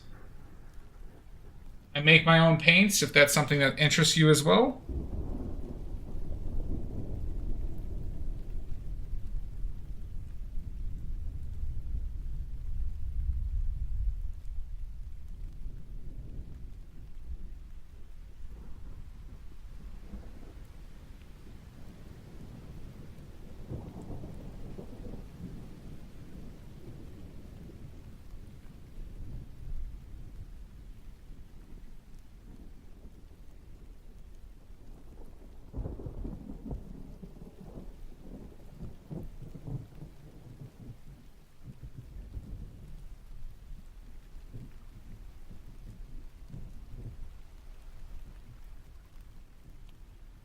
I have a video on it.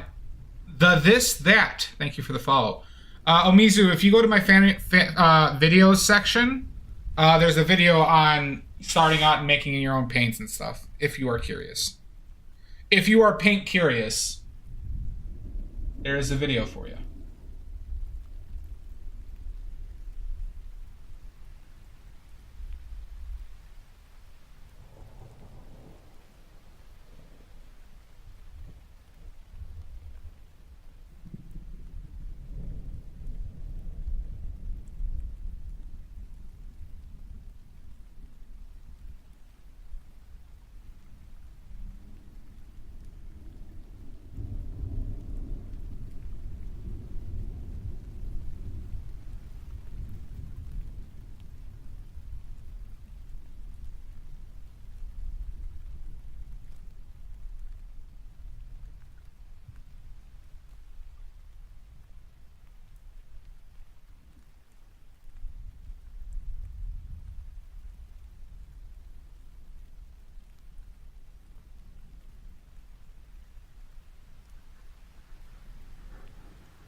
Okay.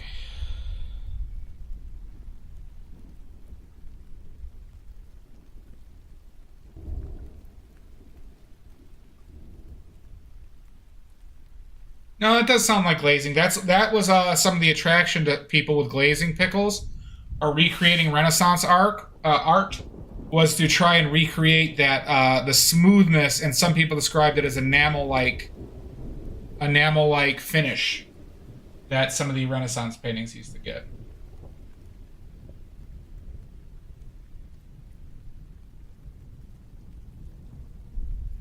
That's what led to a lot of people in the 1700s, specifically Joshua Reynolds did a lot of experimentation with that. And he's the one whose paintings fell apart.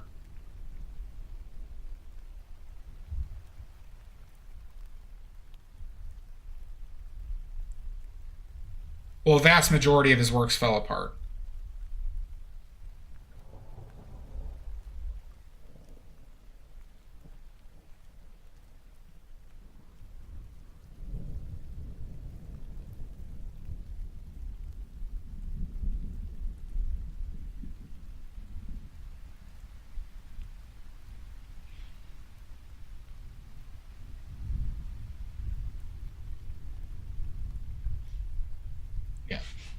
Well, there is aspects of leaving stuff. Actually, so DQ, how familiar are you with John Singer Sargent?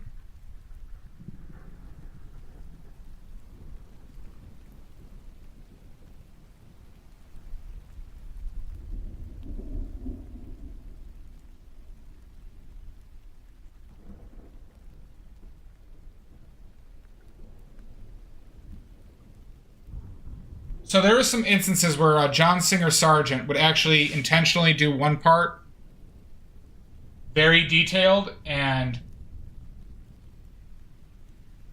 the rest not. So he did this a lot with eyes, actually. But I do agree with you. I'm going to keep... my goal is to keep this loose.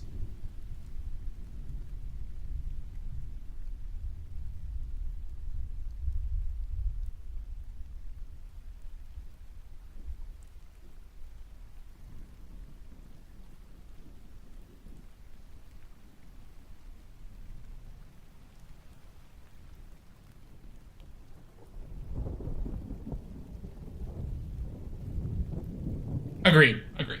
And it's not my intent to do that.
Yeah, I think it just depends on the pigments you're using. If there's enough oil in them. So, like I said, some companies intentionally don't put that much oil in their paints.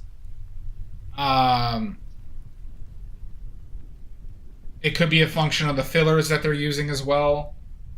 But pickles, like I suspect that my paintings still dry dull because I use Pyrrole Red and Quinacridone Magenta from Williamsburg, which don't have a lot of oil in them. And Pyrrole Red, I've learned, is a somewhat quick dryer. So I suspect it has something to do with that.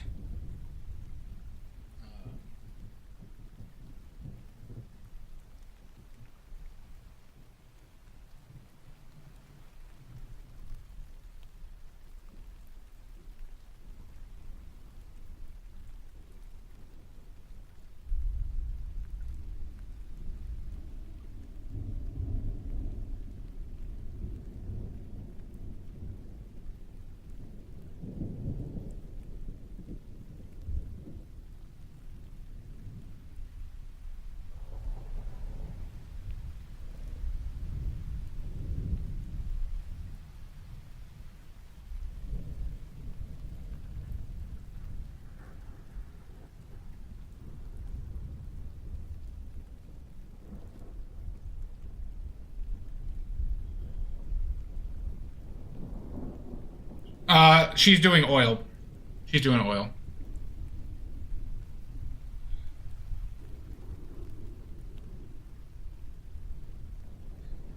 Some people use those there's water soluble oils that a lot of people like to use.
Pickles, in my experience, the type of gesso used or primer has not affected sinking in for me.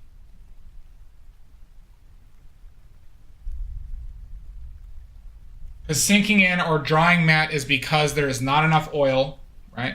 It is caused by there not being enough oil for the pigment to bind to.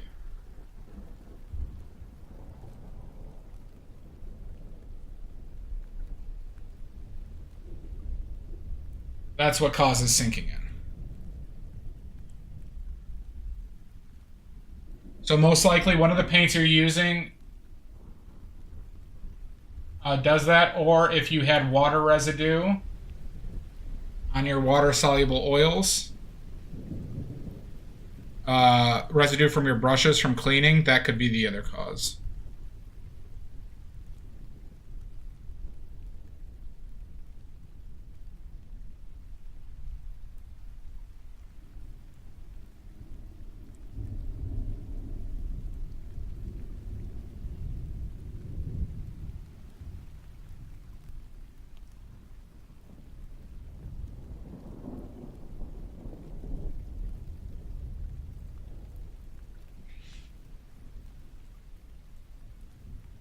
Yeah, then I would just say it's because of the paints. But you know, you can fix matte appearance, right, with a varnish. So it's something I don't stress out that much about personally. I understand that, you know, if it bothers you. I'm not saying to don't think about it, but it's one of those things that happens.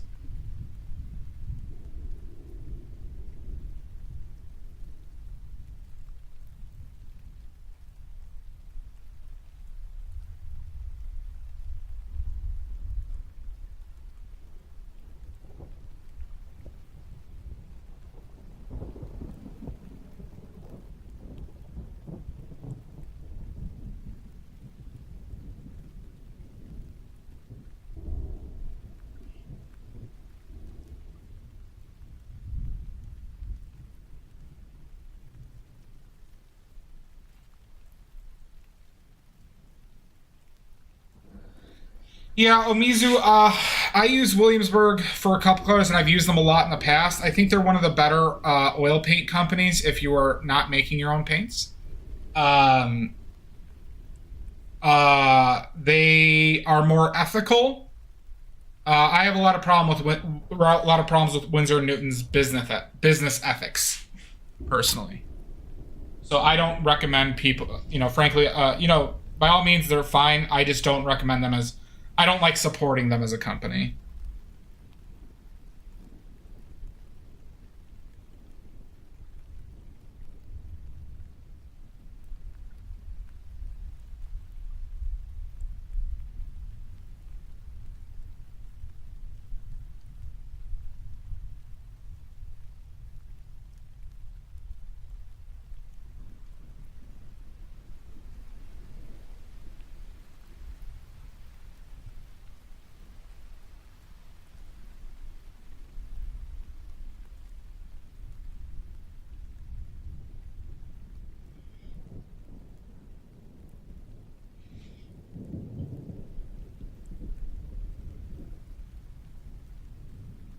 Yeah, I get the frustration. It's just, you know, it's unfortunately something that happens.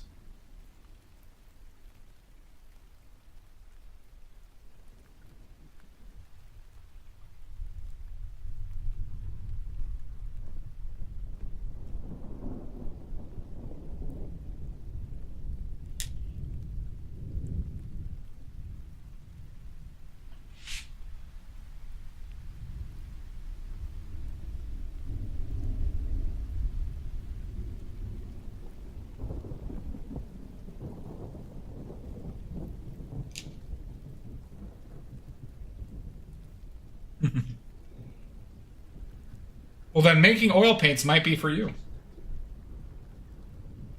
Because you save a lot of money making your own oil paints.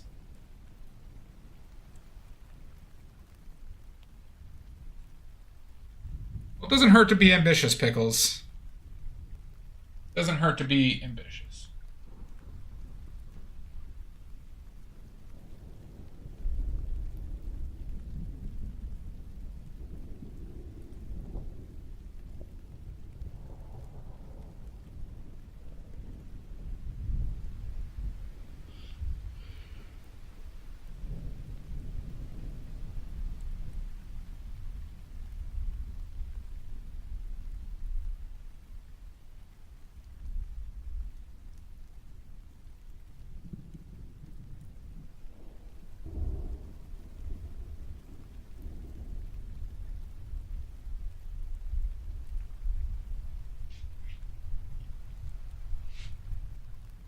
Yeah, so here, I'll give you perspective, Omizu. I go over this in my video as well. Most paints you can expect to save around 50% a cost, Omizu.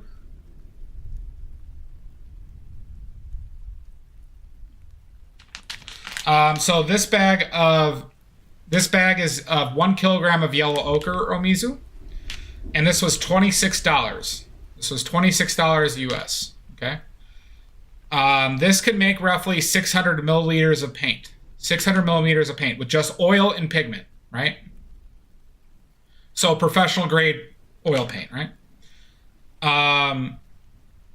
Rublev, which makes just pigment and oil, charges $42 for one tube, for 150 milliliter tube of this yellow ochre, of this exact yellow ochre.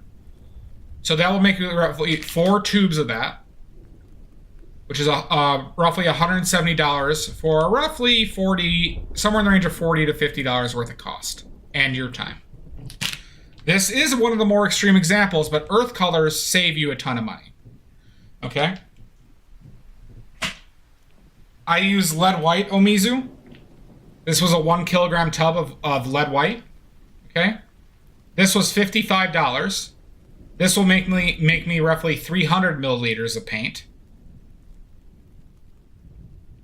No, not necessarily. All the major pigment companies sell pretty much everything. Or the major colors, right? So this was $55. This will make 2 tubes. 1 tube of 150 milliliters of lead white from Rublev is $126. So for $55 plus the oil in the tube, I can make roughly $250 worth of paint.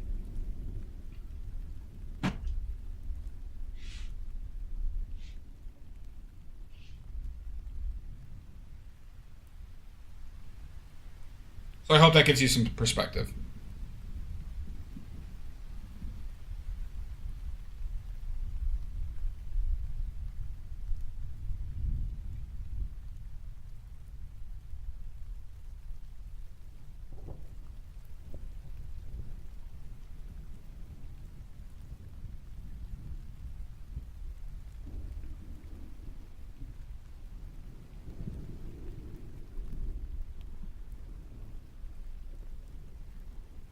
You're welcome.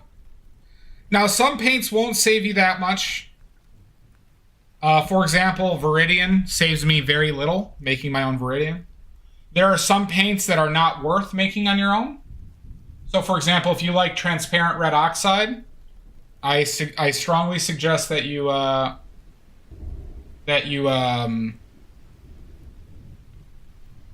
make that one on your own.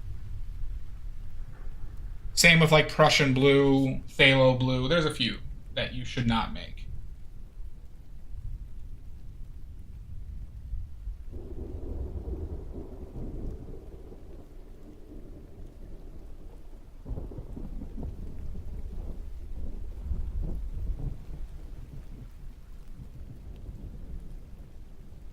Yeah. I do go over that in my video. Make sure you have a respirator or at least an N95 mask if you decide to do this. Yeah, if you have kids or animals, make sure that they're, it's in an area where they can't get to it, because the most dangerous thing you can do is expose your lungs to dry pigment. Most paints or pigments, if you breathe them in, will never leave your lungs. And a lot of them are heavy metals. Okay? There are cadmium paints have a cancer link to inhaling dry pigment.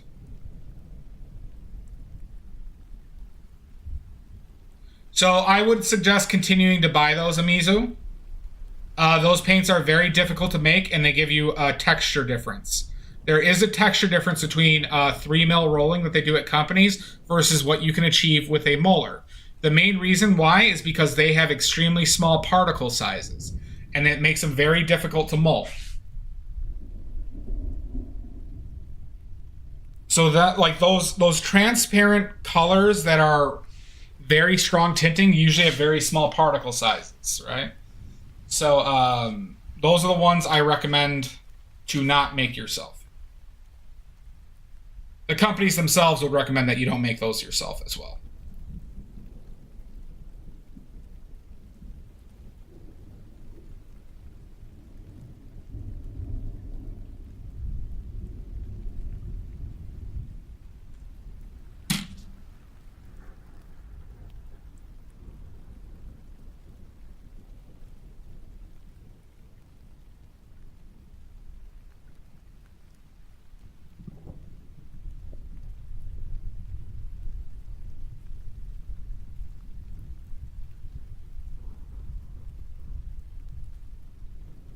Now, I'd also recommend, Omizu, to not use Prussian blue.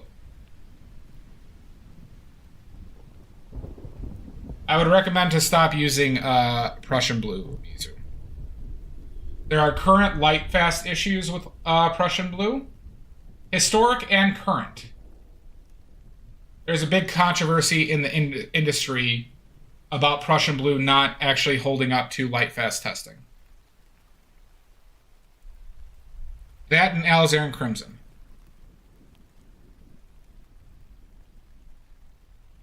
Yep. So Prussian blue historically has been fugitive.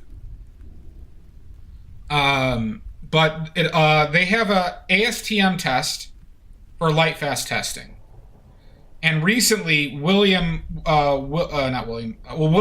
and Golden Color have found that Alizarin Crimson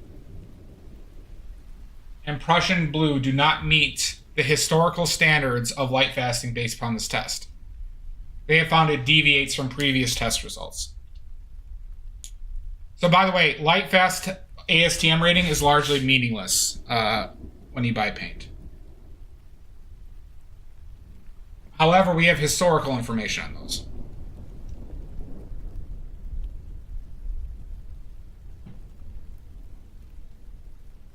So, DQ, almost all pigments are non-toxic from consumption. Some people think that phthalo is toxic. Some people think that cobalt colors are toxic, and even cadmiums. They are actually not toxic by consumption. However, we don't know chronic toxicity relative to consumption. For example, there was an FDA test when they figured out the cadmium cancer link with breathing in. Why is there no border? Border on what? And so the test, the FDA test that they did with cadmiums, is they literally fed pigs pounds of cadmium pigment, and when they ate it, there was actually no significant health issues. Okay, when they breathed it in is when they had the cancer links. Okay, however, we don't know chronic toxicity, and we should be wary that that is a possibility.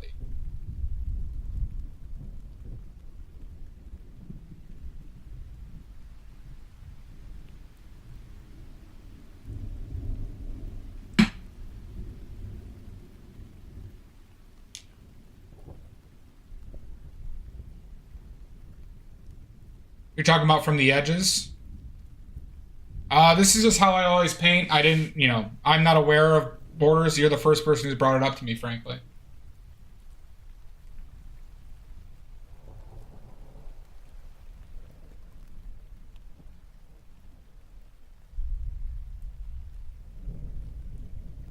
Yep.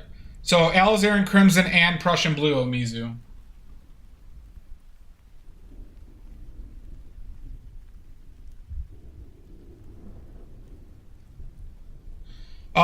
Yeah, you're actually the first one that's brought it up.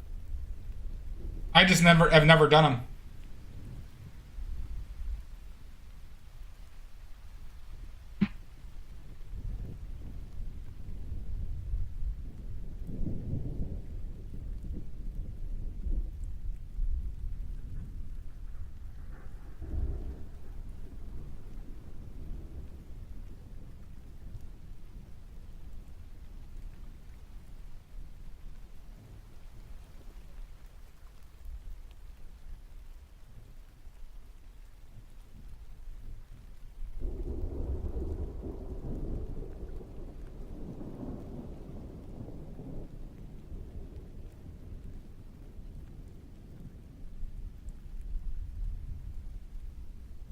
Yeah, I get why I do that. I think it's just because I don't know if it's floating frames have become more popular or not.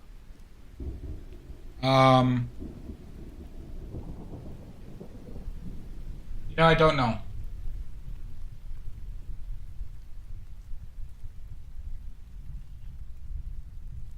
Don't have a good answer for you on that one.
Yeah, I think less people do that now, DQ.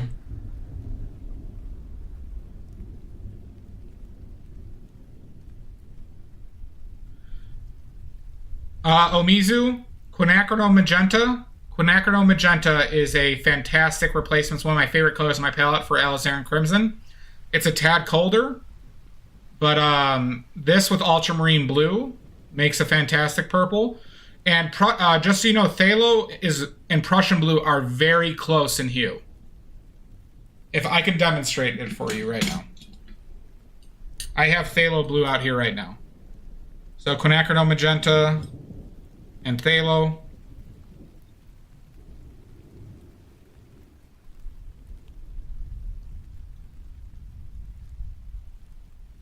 right.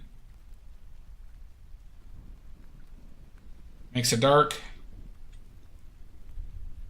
Quinacridone Magenta plus Ultramarine.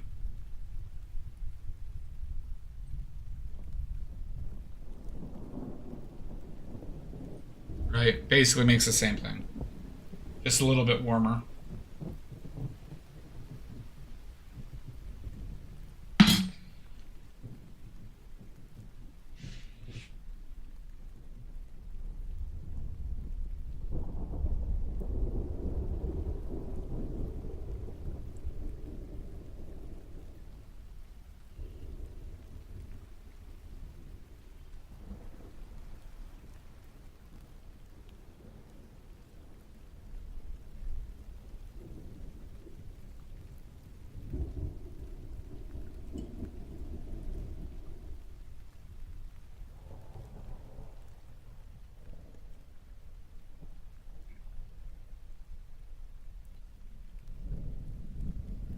People have been going to Quinacridone Magenta a lot because it is extremely light fast and it's a very durable pigment. And it's very useful on a palette, I have to say. It's one of my favorite colors on my palette. That and Cobalt Teal are my two favorite colors on my palette.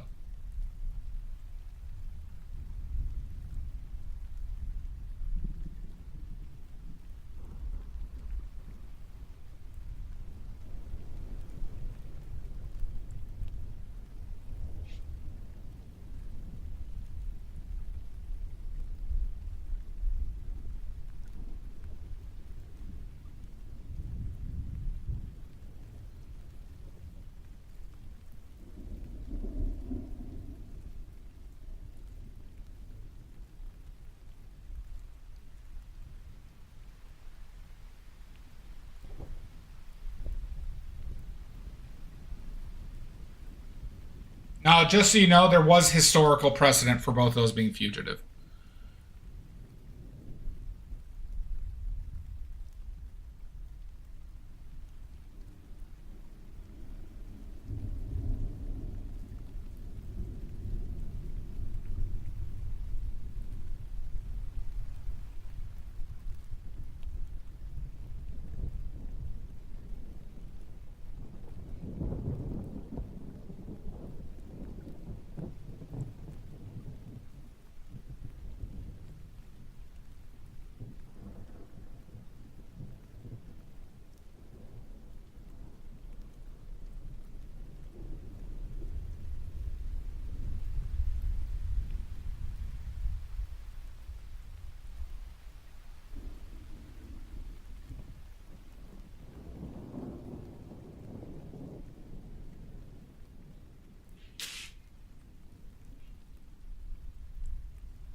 Yeah, well, so Mizu, my palette is based on cold and warm, right?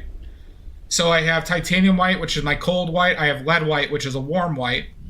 I have, this is basically cad yellow, but it's bismuth vanadate yellow medium, pyrrole red, and ultramarine blue. This is my warm primary. Then I have my cold primary. I have basically cadmium yellow lemon, but this is bismuth vanadate yellow lemon, quinacridone magenta, and cobalt teal, right? So I have two of those. This allows me to hit purples and greens exceptionally well. This allows me to hit oranges and helps mute, different things. Then as supplementary, I have Viridian. Sometimes I use chromium oxide green. I have burnt umber. I have ivory black, but I rarely use it. So those are my main colors. I brought out 2 extra colors today for certain saturations in this one. That's pyrrole orange and phthalo blue.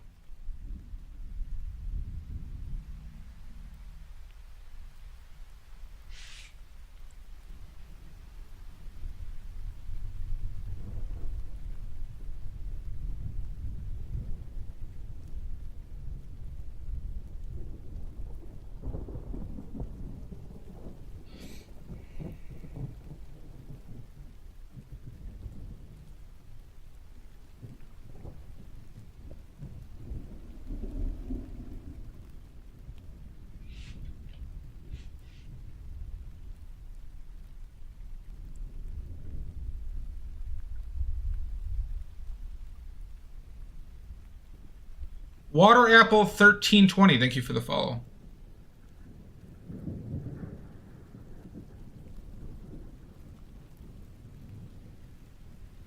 Water Apple, if you have any questions, please let me know. If I don't know them, if I don't know the answers, I will make it up.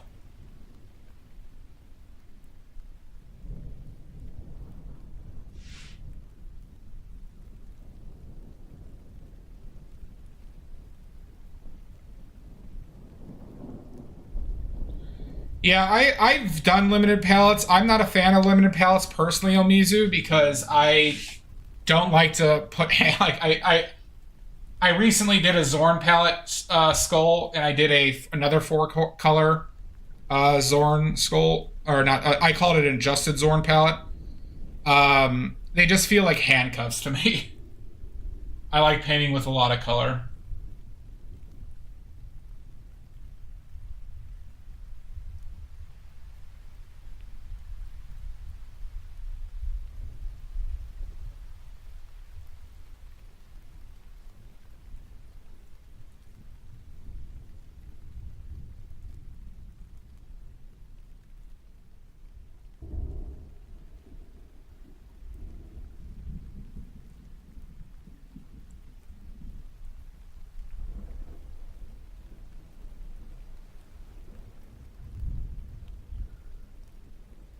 Yeah. By all means, though, I'm not telling people not to do it. It's just, that's my personal preference.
Oh my God, Bubs. How are you? Bubs! Welcome in. Hope you're well.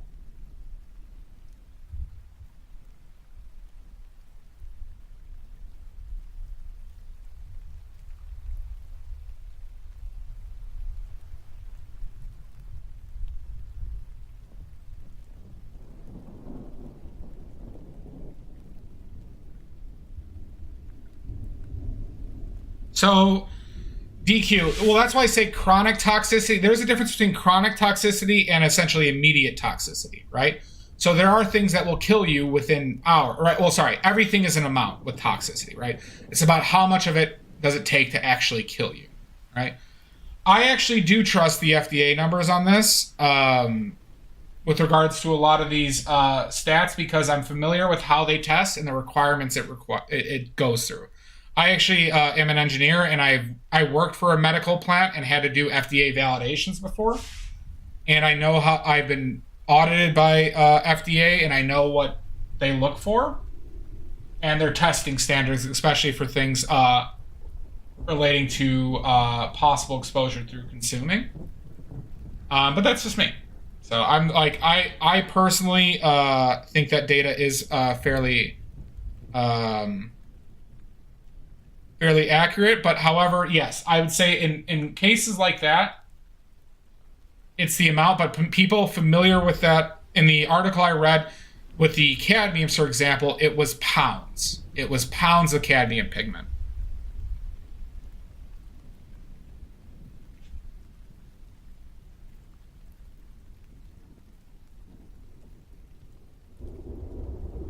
So like I know, for example, like cobalts, you would have to basically, for you to get any toxicity from cobalt paint, you would have to basically, in one sitting, eat about 150 milliliters to 200 milliliters of cobalt.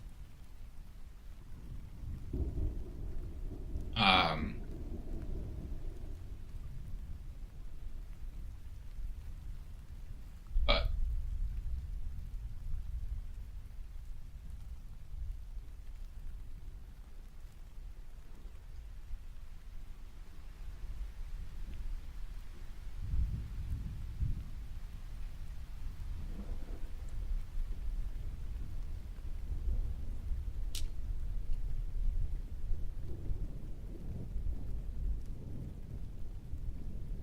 But point being is, I recommend that nobody consumes paint, and I do recommend taking measures to avoid consuming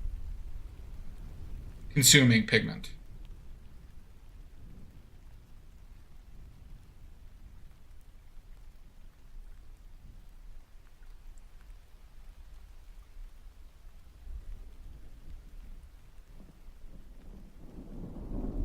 I'm not eating my paints, I assure you, Amizu.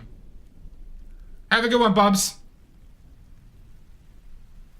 No worries, you have a wonderful night, Pickles. Sorry, Bubs. I just saw Pickles. Pickles, you just confused me with Pickles 2.0. Bubs, you have a wonderful night, rest well.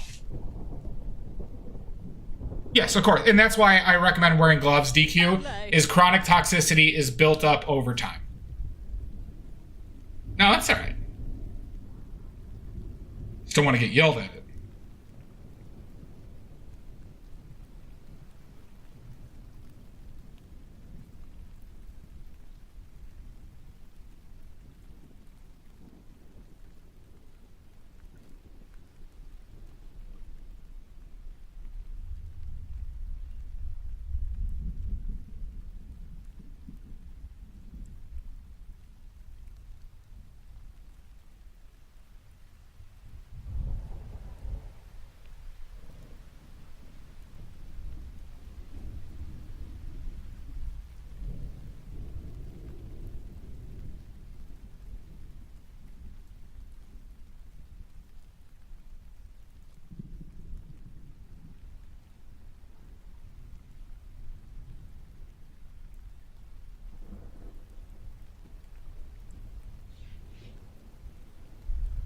I'm sorry, Bubs. I'm sorry. Badly. Sorry, Bubs. Yes. And of course, in DQ, in my video on making paint, I go over that quite a bit. Like I said, the most dangerous thing you can do is breathe with oil paint is breathe in pigment. It will lead to serious health issues and could kill you. So I say people that I say in the video, if you're not willing to wear a mask, then don't make your own paint.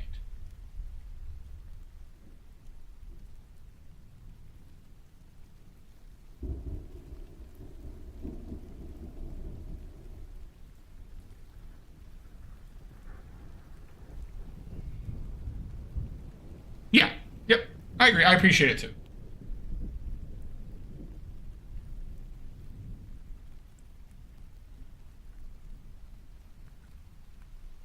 I think part of I don't want to say my mission is to get better at painting. But like part of the things I talk about a lot, DQ, is knowing about your materials and understanding how they work, because it will make you a better painter. It will make you a better painter. It will make you a better artist. Understanding your materials, what they're capable of doing. Because I think a lot of people use... don't know why they use the mediums they do. I think a lot of people struggle with that. And I have a very technical background, and it's something I was very attracted to early on, is understanding about paints. Because the reason I got into paint making in the first place was because I didn't understand why my student grade cadmium yellow light took half the bottle to tint my burnt umber, and it pissed me off tremendously. And then I just started looking into it, and it's like, oh, okay, this is why. Because that bottle was 60% chalk.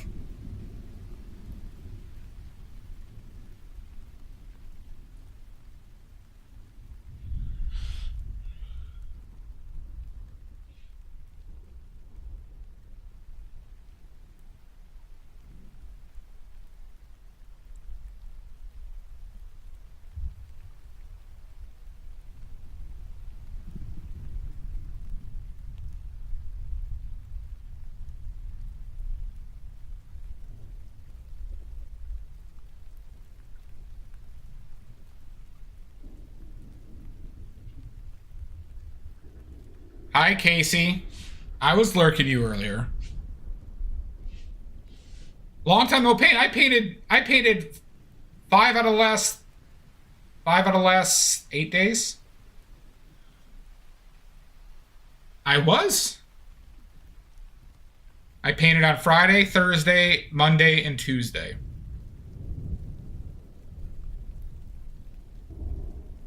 I actually didn't do it. I did gaming streams on Wednesday and Thursday. It's all right. It might be another demerit though, Casey. I might have to bring this up. I might have to escalate this to HR.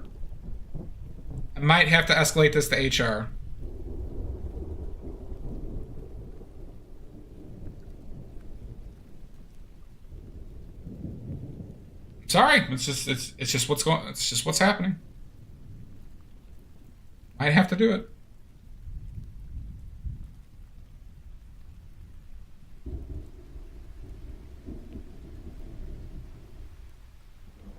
No, HR is different than the mods. However, becoming HR is first starting off with being a mod. But granted, I lost control out of all the mods. The mods have not the mods. The HR has taken over this corporation.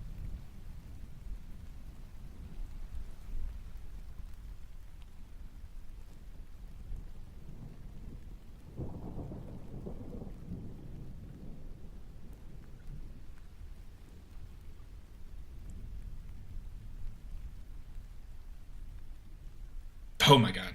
I hope you're not HR. Last thing I need is another demerit.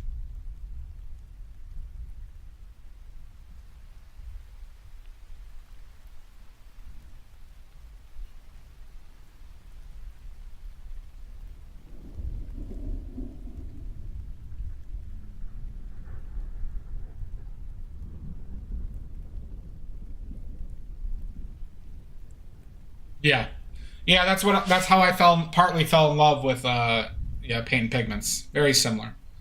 I haven't gotten too much into brushes, because brushes I haven't found I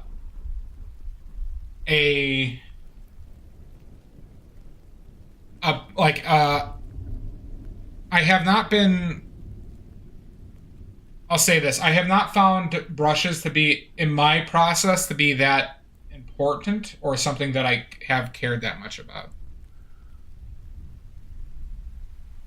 Hurry, Roger. No. Brave Sir badly shies away from the pointy end. I certainly do, Shasta.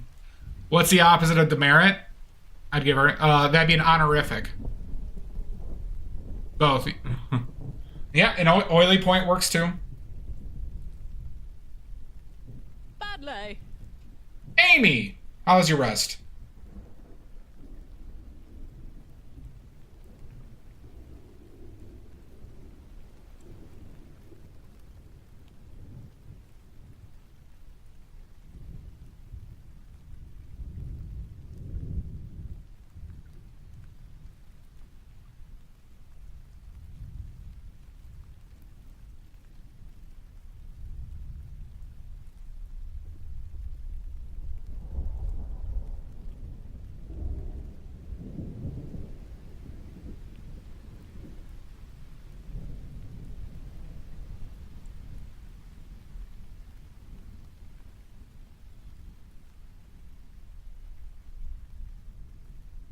Thanks, show me art. I appreciate it. I still got ways to go.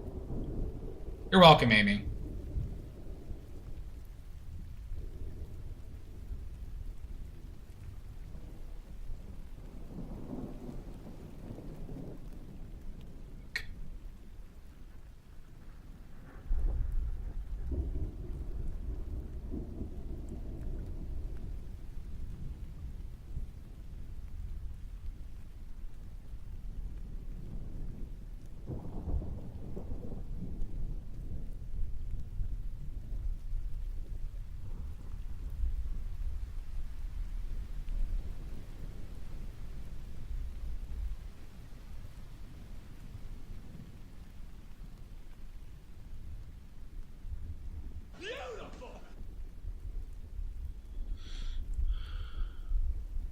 Hieronymus is still alive. Hieronymus is still alive. I do not show me art. I go straight in with color. Check out my Instagram. You can see the time lapses. I also have longer form time lapses on my YouTube. If you'd like to see that.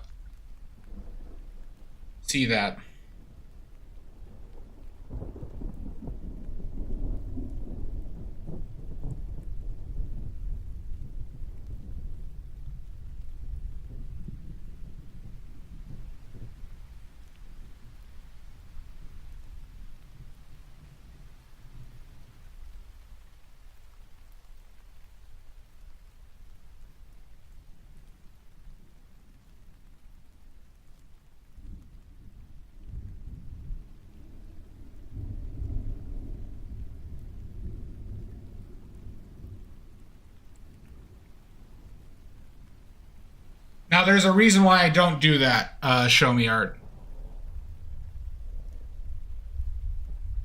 I did not know that about acrylics. I know about egg tempura, though, DQ. Well, it's practiced. It's practiced, show me art. Granted, my first one turned out pretty well. That's actually one painting I haven't really hated much. Is the first time I actually did I did without sketching.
Show me art. I could tell you about 8 major ones.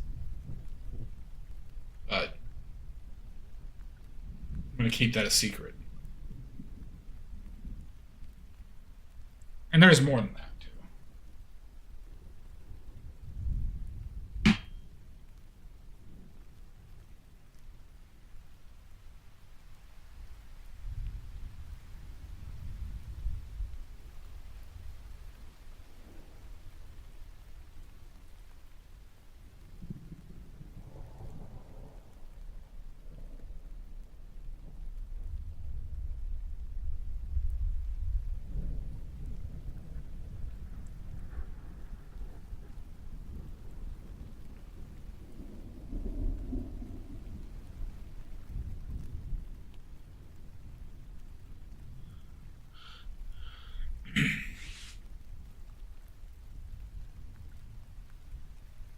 Yeah, I struggle with watercolors as well. There's a way to get me to do a watercolor stream, DQ.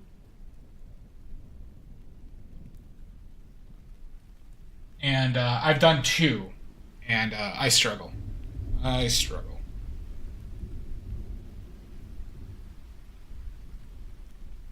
It just doesn't sprinkle and sparkle with how I paint. Oh, gotcha. Well, that's good. Well, that makes me happy that my values are good. Okay, all right, well, good.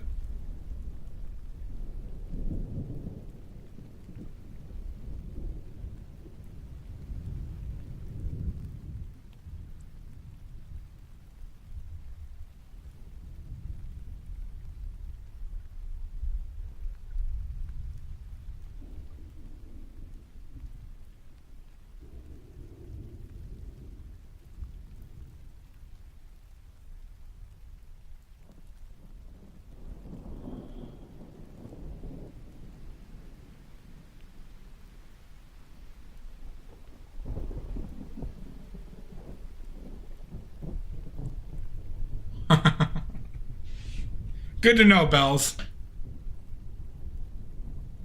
I know you are, DQ. Don't worry.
Do it, Bells.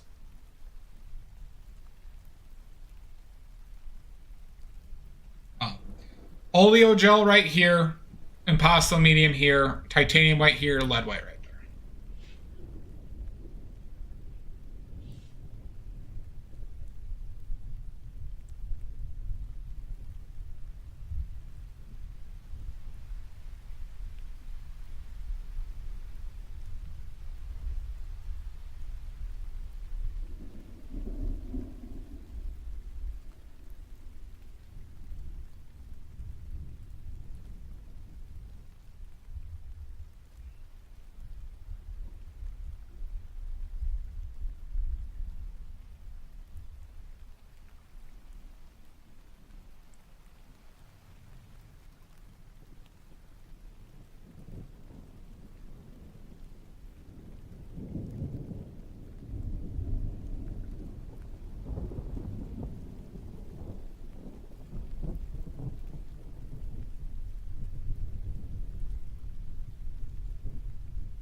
Fancy names for bird poop. Fair enough. What is the longest you ever sit in one painting, and how big was it? To all the people in the chat, it was 15 and a half hours on an 18-inch by 14-inch, which is approximately 45 by 35 centimeter painting. I showed it earlier in the stream. And it's a painting I kind of hate.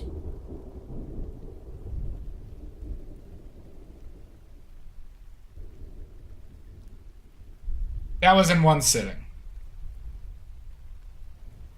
I've had paintings that I've spent longer on in a couple of sittings, though. Like this one, for example.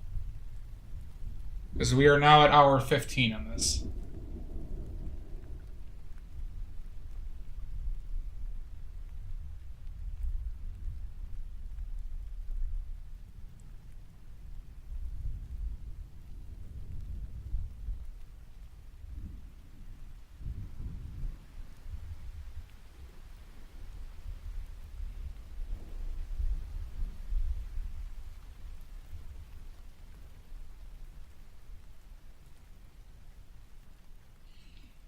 Thank you, Pickles.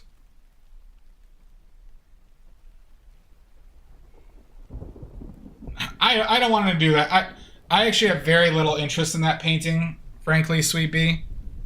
I don't think it's a good ref anymore. But I also don't like doing the same thing twice. I feel like I get very little out of it. I'm sorry, Sweet Bee.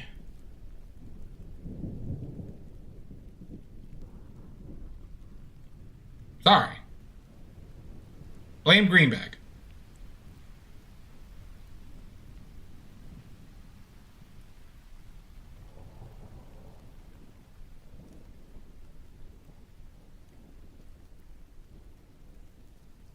Blame Greenbag.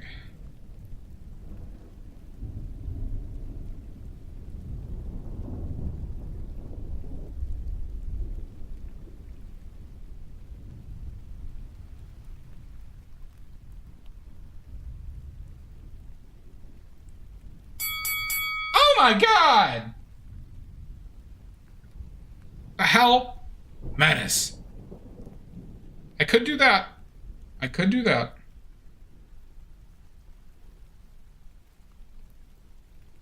God damn it, Maddie. Bells.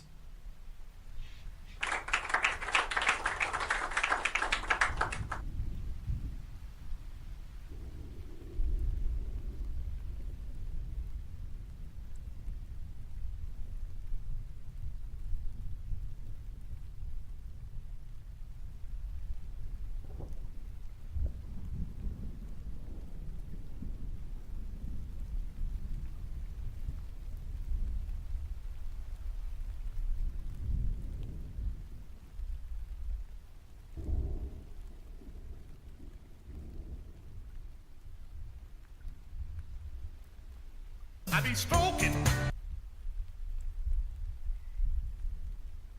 I could. It does that, Bells. This man! We always blame Green Mag, Amy. Did you notice the time? Notice the time, of course, I've gone a full day on a single sitting painting and then only.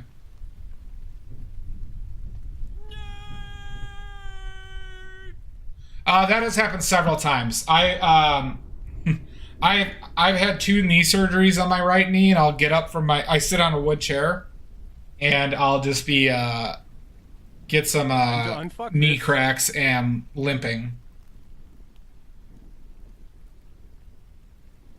So yes, I have noticed that, DQ.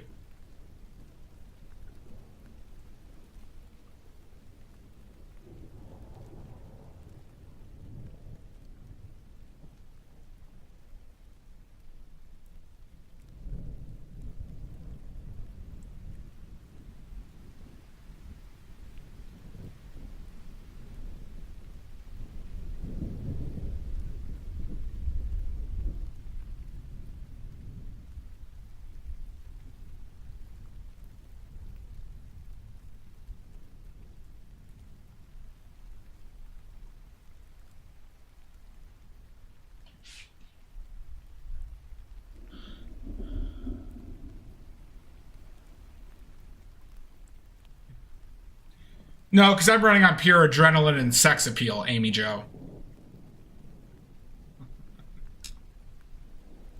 That's different.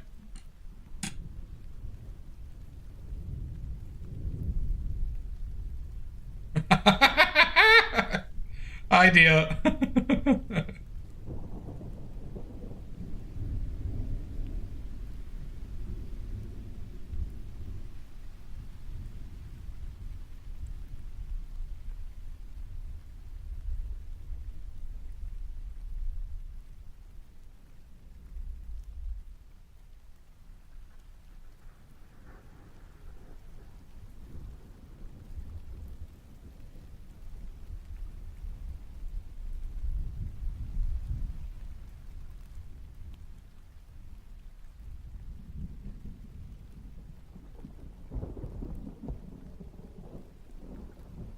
Let's just cover this up. Redo this.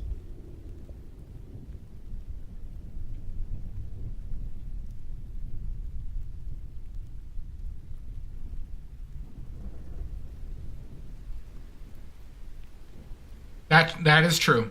Hope you're well, Dia. Advin Winslow, thank you for the follow. If you have any questions, please let me know. Thank you, Show Me Art.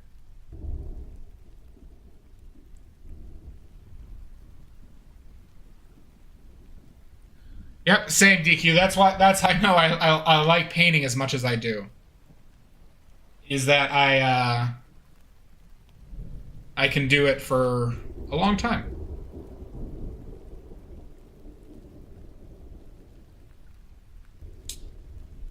Yes, Maddie, you can ask questions.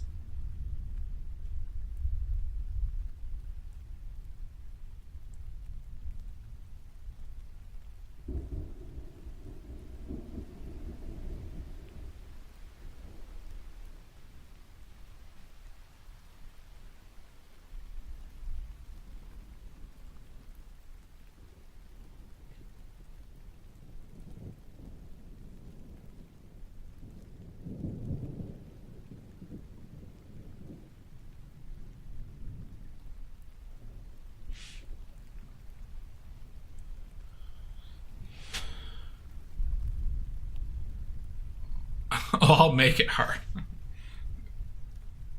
No worries, Dia. And have a wonderful meal. Why am I such a nerd? I've always been a nerd. And how dare you? How dare you? Marianne Sorensen, welcome in. Thank you. Welcome from Norway. Marianne, if you have any questions, please let me know.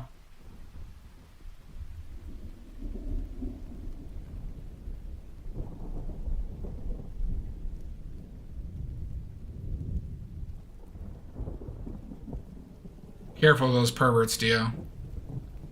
What was the biggest thing that helped you when learning painting? The biggest thing has been me prioritizing singular things to work on and not worrying about the rest. Maddie, I've said that the main thing I work on is just seeing color.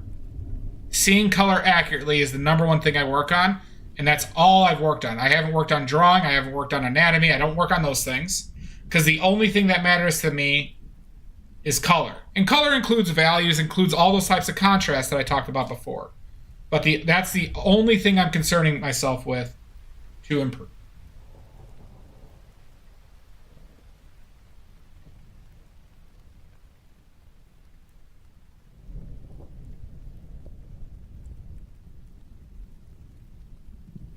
But I think that has led to my improvements more than anything, outside of just painting a lot.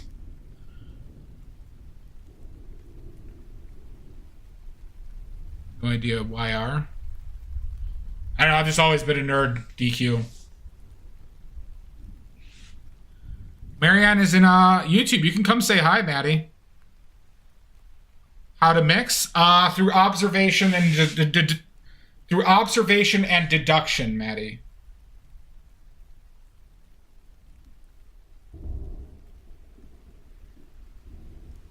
That's perfectly all right, Amy Jo. Frankly, it's preferred.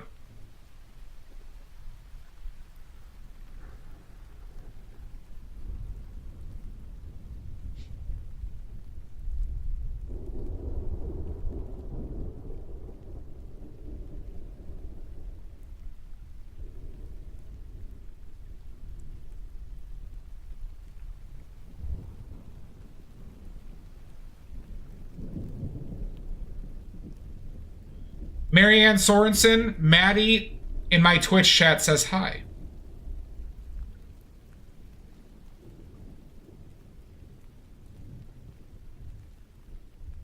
So show me art. I did that for a period of time.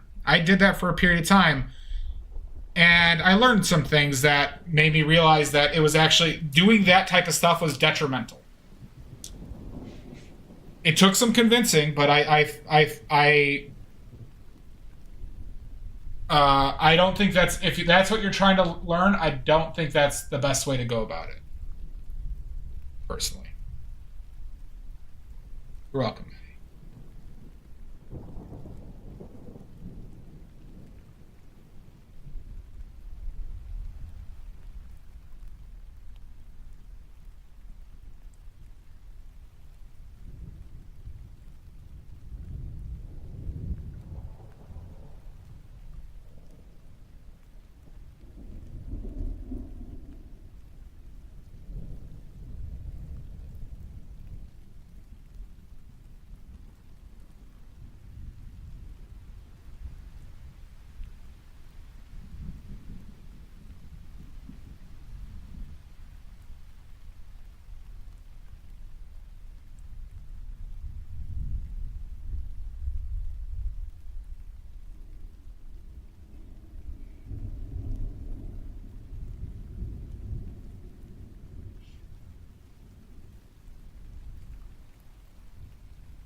Do the sound redeems go through to the YouTube stream too? The YouTube stream does hear it, but they can't redeem any on YouTube.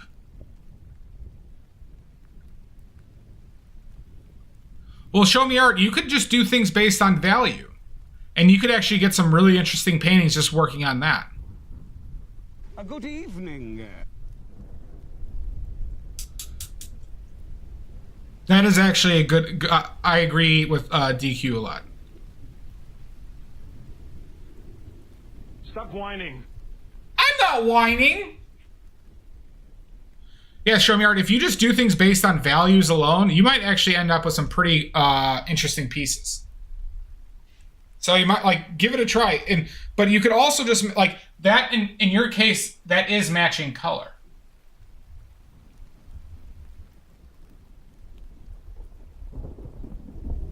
All right, let's embrace it.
Hi, Jack of all crafts. Hello, hello.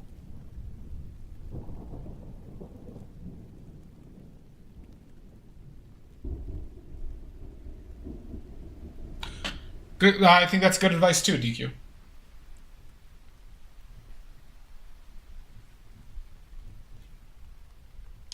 Shame! Shame! Don't shame me. Why are you shaming me?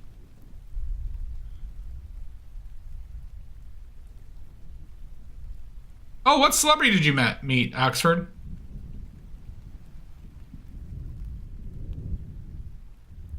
But I didn't, Maddie. I corrected myself.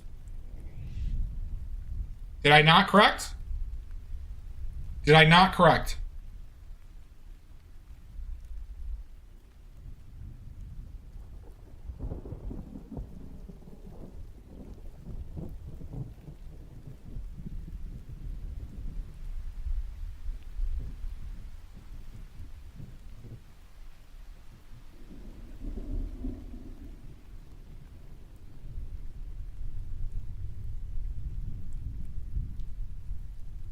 Is it the principal? Is it the principal? First of all, how dare you?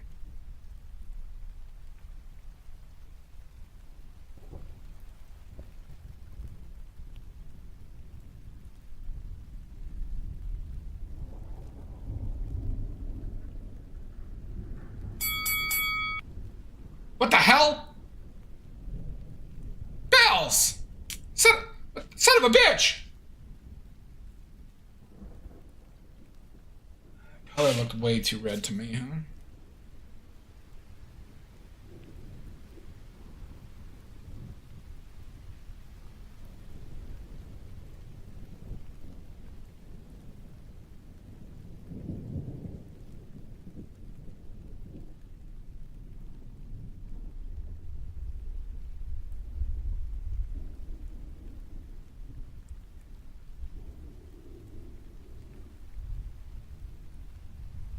Help! Help! I'm being repressed! I'm being repressed.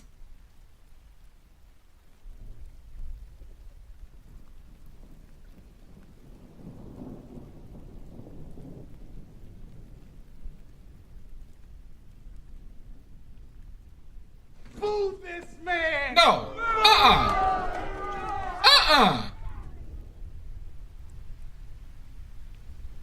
Why do you hate me? Why do you hate me? Sabado Gigante? Oh, interesting. Boo or Boo Earns? Oh my god, Bells. Bells is also terrorizing from YouTube's.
It does help a lot. That does with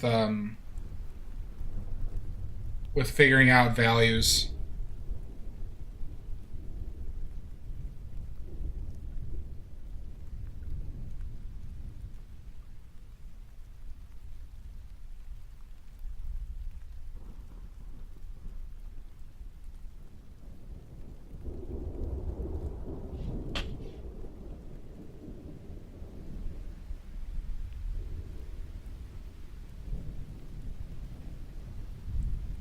That is so much brighter than I thought it would be.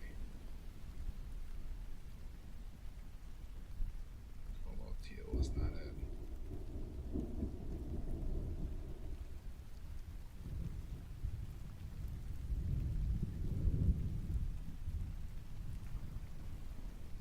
That looks super fucking glare.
That was much brighter than I expected it to be. Is it because of the light? I'm fucking this up.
This is a tough area that painting for me to paint.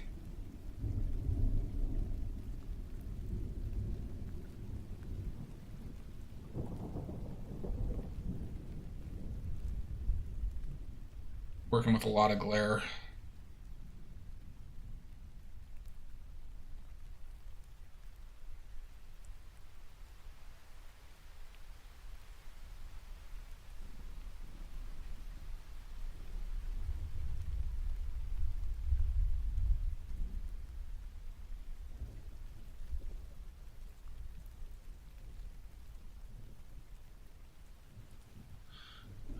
Oil acrylic watering.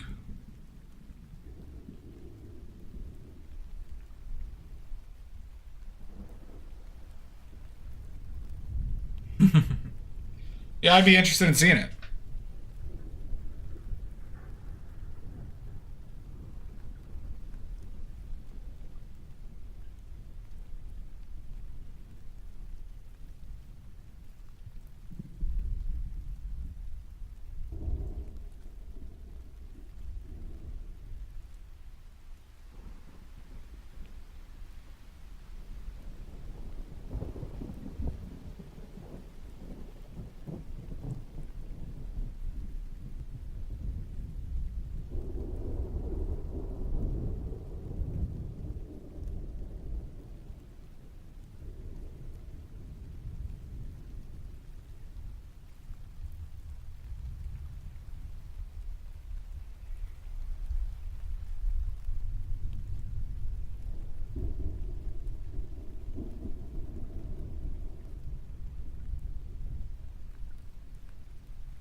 Really? Interesting.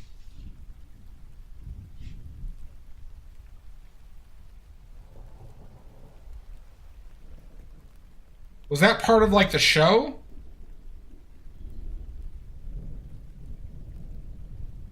Like, why were there so many strippers getting body paint at the World Cup?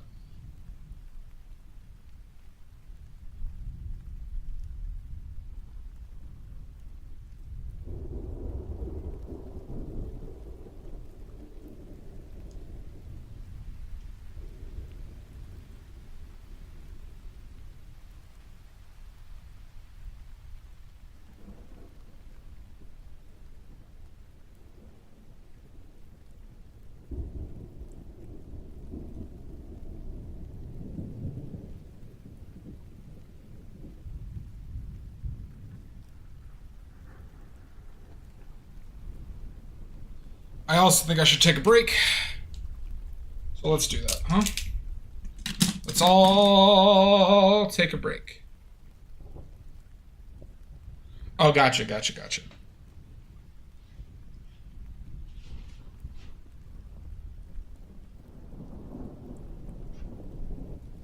Interesting, though, nonetheless. Oh, so they're running a promotion. I see. Okay,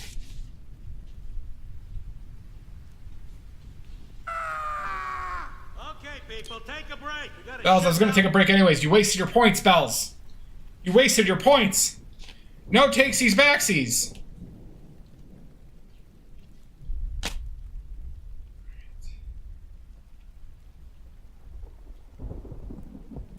Fair enough. All right, we're going to take a 5-minute break. Everybody watch this paint dry. Okay, make sure nothing nefarious happens. Oh my god! Bells! Why do you turn so bloodthirsty? Alright, we'll see you in 5.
Badly.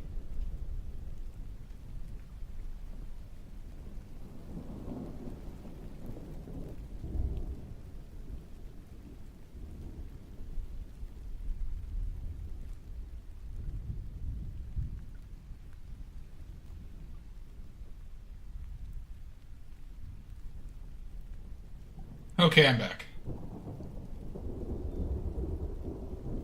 Okay. Help! Help! I'm being repressed! You're not being repressed. Hi, Dia.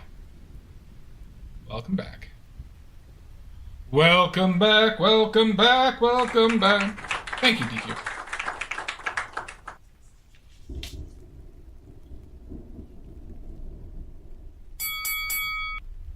Jesus! Jesus Christ, DQ! What the hell? The bloodlust. The bloodlust. Affects people so fast. I award you no points, and may God have mercy on your soul.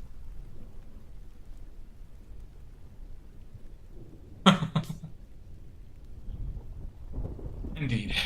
Indeed. People can't hold... people can't hold back.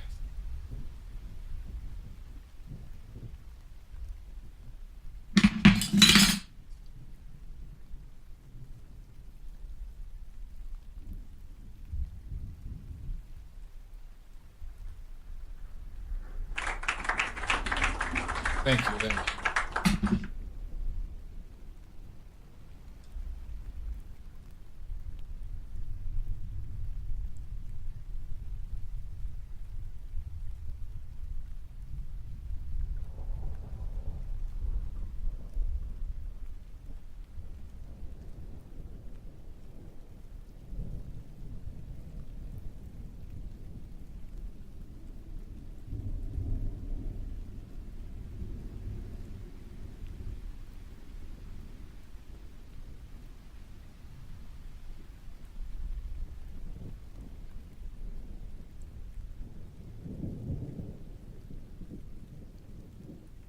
I have been lifting weights and doing cocaine all day! Oh my god, Jack. That's a pretty intense Sunday you got.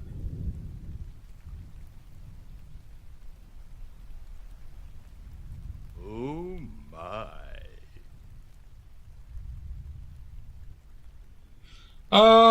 Fight crime, Oxford? Freeze! Froze! You could always fight crime.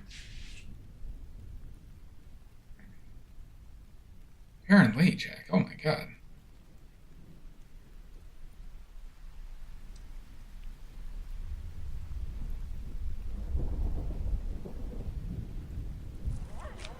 Tonight, you. Oh my god.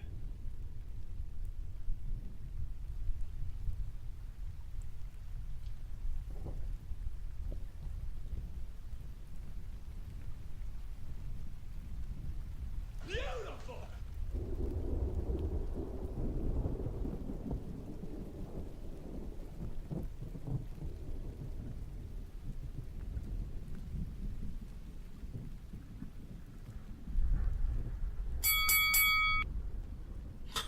Fair enough. Jesus Christ! Everyone is.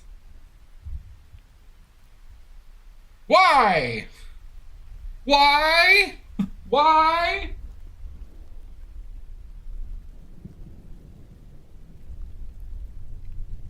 It's my Nancy Kerrigan impersonation.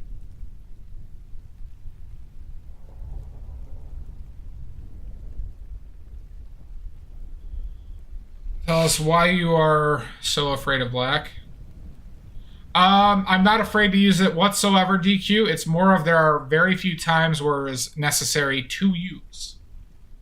I still put it on my palette, but there are very few times where that much contrast is required. Not to mention is it desaturates color. And I'd rather try to paint with a saturated color than I would try to paint with a neutral.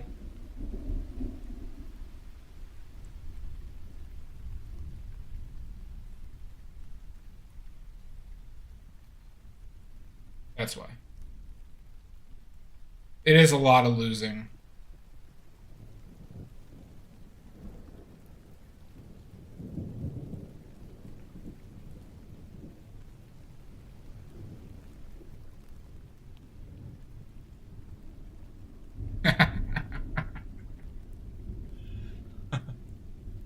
So demanding.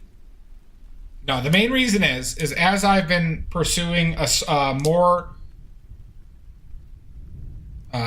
aggressive use of color, I have found less scenarios where black has been useful.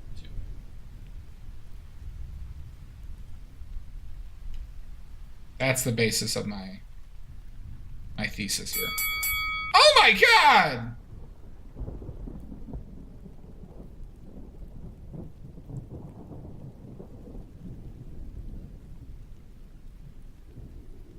Why? Hi, Salt. How's Hannah?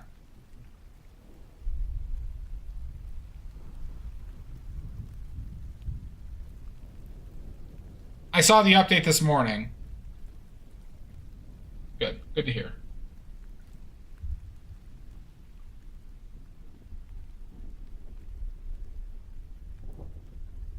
If banning green bag will help, just let me know.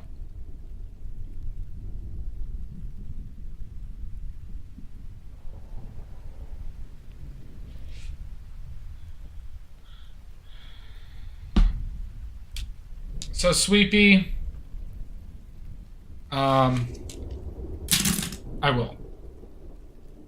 Well, that's good. All right, Sweepy, the goal is, for me, when I'm painting, is to never paint, or to paint as much of what I can with saturated color. That's how I enjoy painting. So this is why I talk about contrast relationships. You can't see it very well here, but this is all pinks and purples, okay? Instead of making a neutral gray, right? A desaturated neutral color. I'd rather try and paint these things that read as a gray with saturated colors in all cases. That's what I mean by aggressive use of color.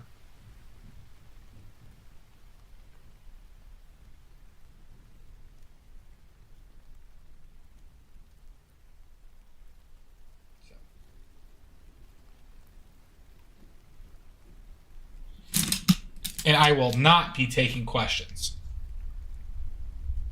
Please ask any questions you got.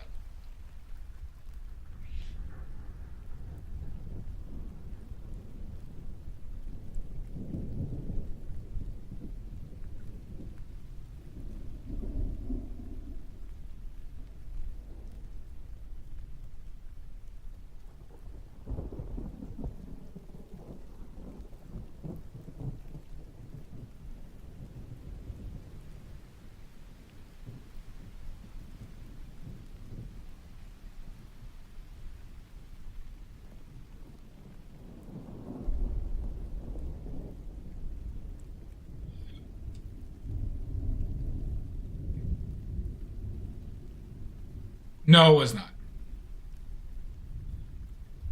That was, hey, I'm being serious in trying to answer you of the reality.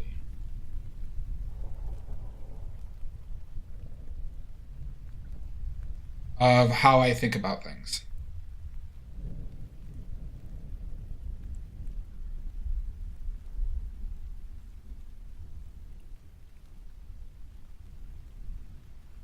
Oh, no, I know. Sorry if I that sounded like me being short. But I just want to be clear on it as a concept.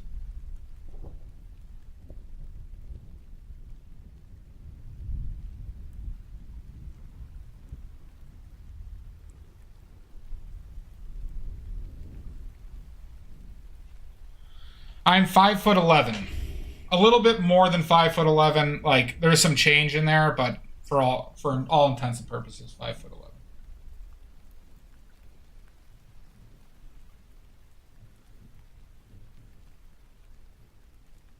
Oh wait, sorry.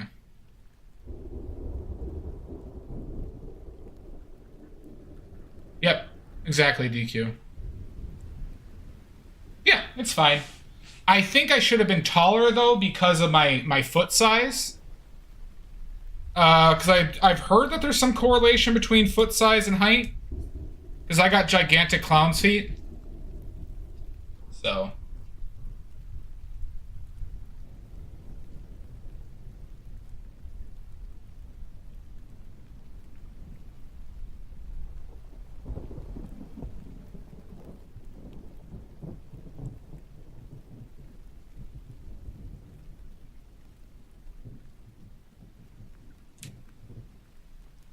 Big socks indeed. I think against average. I think the average for men is 5'7", at least in the United States. I think.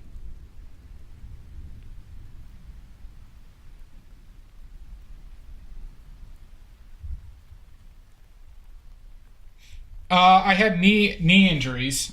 I started lifting at a young age. I probably started lifting at a young age.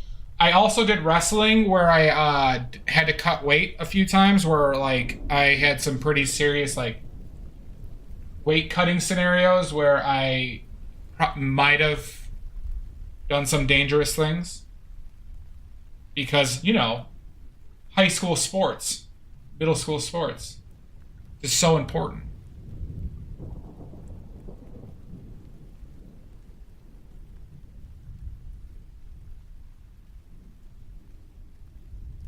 I'm a little bit above 5'11", Amy Jo. But I got size 16 feet. Size 16 feet.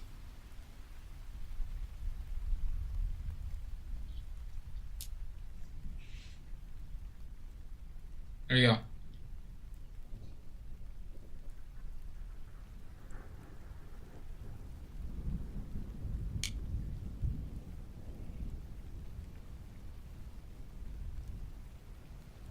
No shit, DQ. You get that, Amy Jo?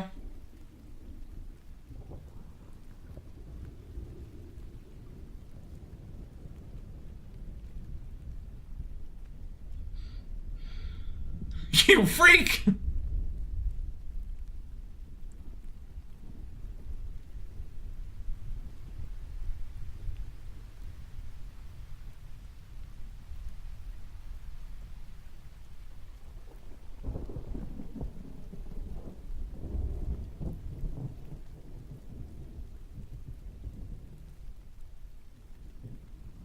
No shit. Yeah, no, I'm not saying I'm tall. I'm a bit taller than average.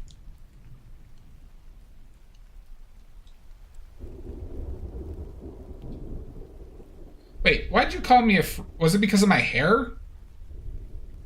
Yeah.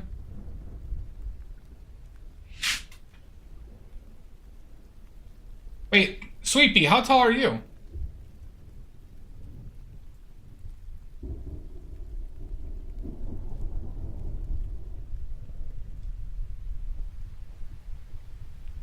Oh, wow.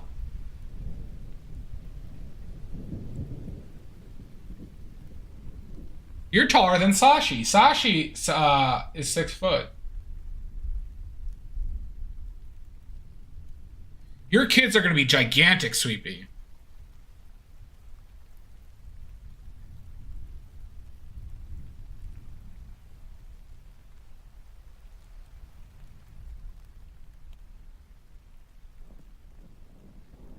Thank you, dear.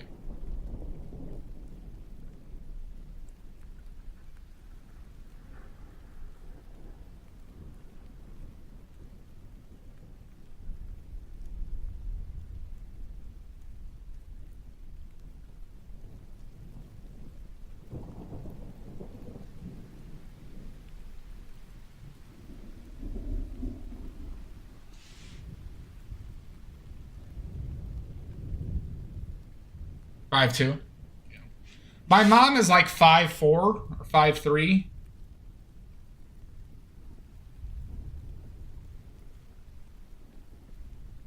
My dad's like just like a little bit taller than me.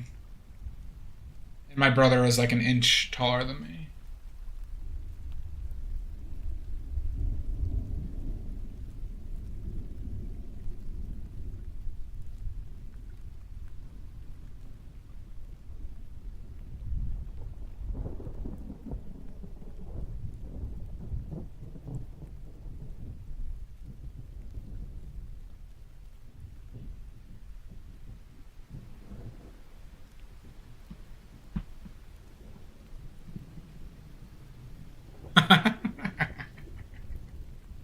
Well, sounds like fun, DQ.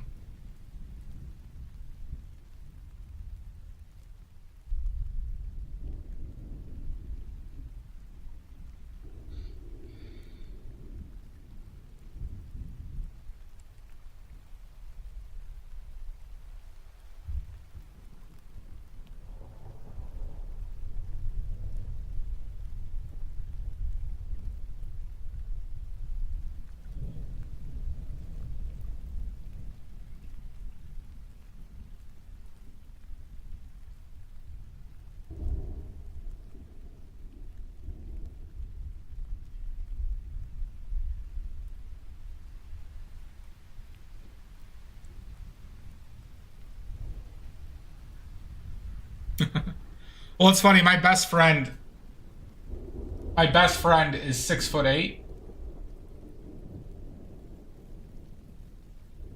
and so when we walk around, it makes me look very short.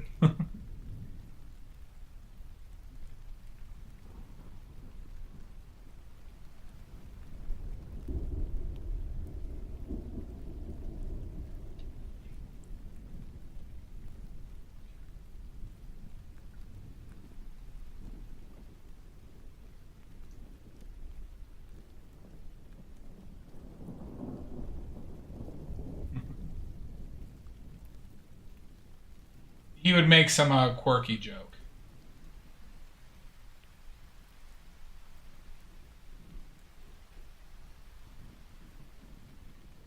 He would say, like, I don't need my height to look down on people.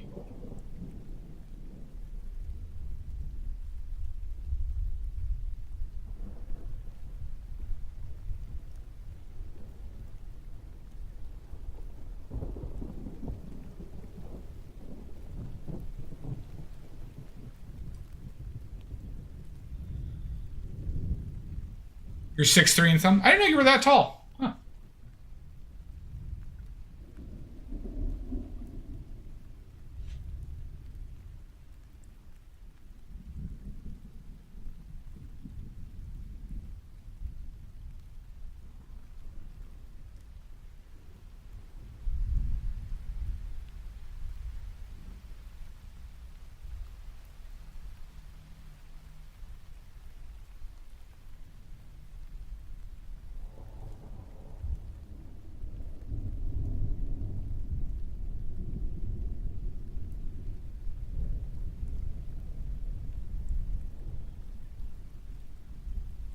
Mudworks!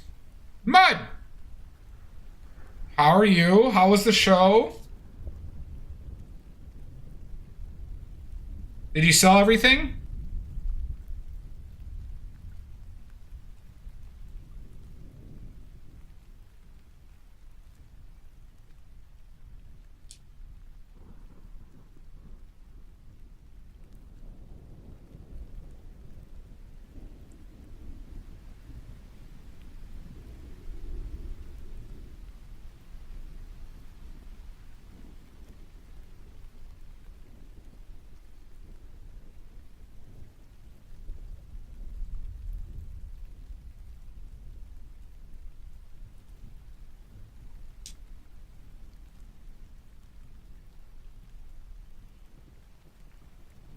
Fantastic.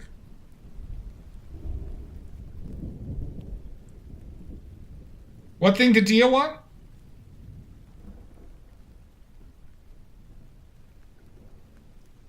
Which thing did Dia want?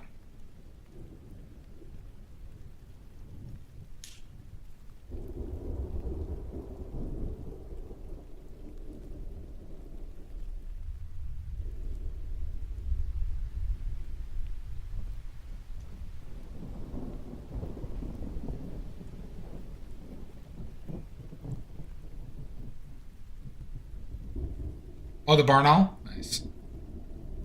That was a good one.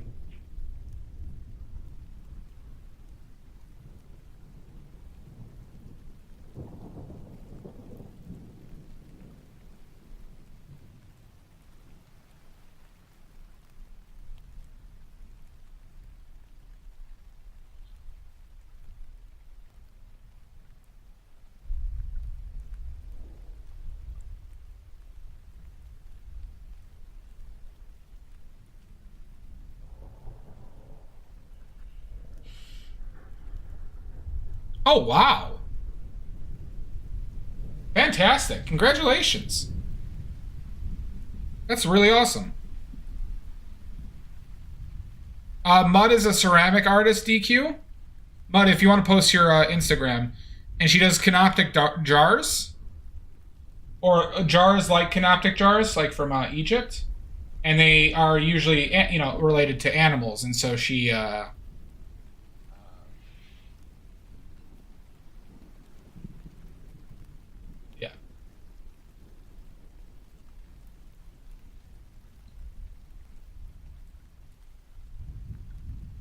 Okay.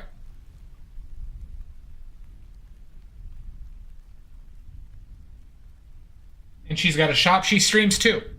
She streams too as well. She normally streams on Sunday, but she was at an art fair, DQ.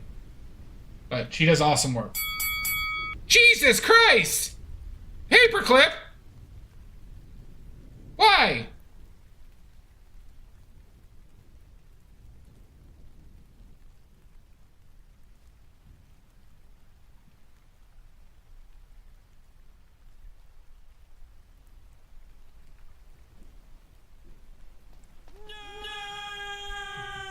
Okay. Okay. Saboteurs! Gorg! Gunner!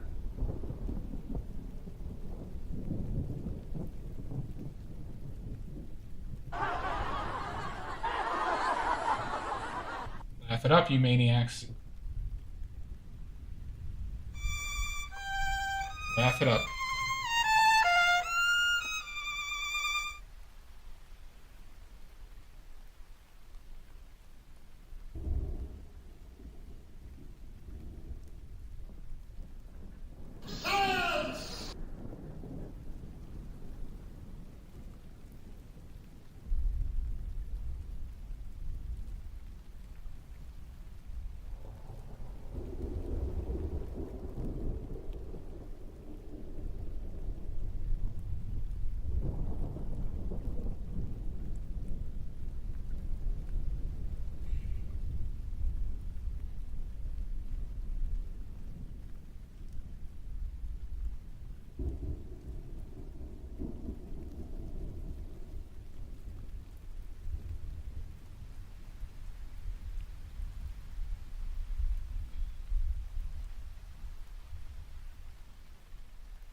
You know, if it was not so expensive to create art, I would do it every day, but there is still so much I want to do.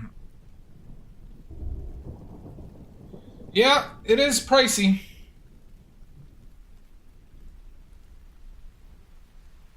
It is pricey.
Yeah, that's sounds about right.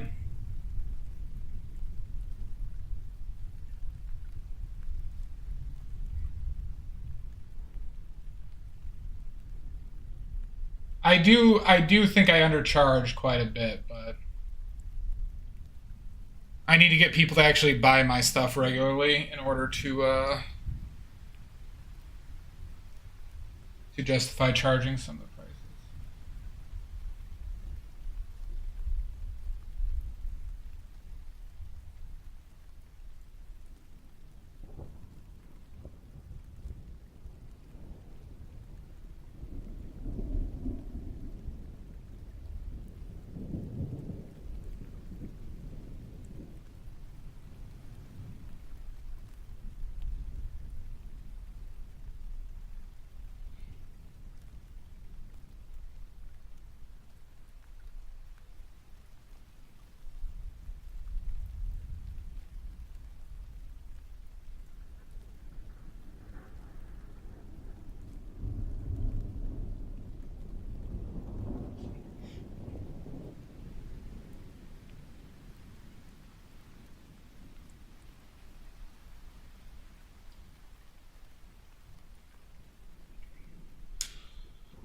I think all we have left is the water, everybody. I think all we have left to do is finish up the water.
I've gone back and forth. There's like, you know, there are... It depends on how detailed I wanted to go on it. Because, like, there are things like... Well, if I add, like, horizontal lines like this...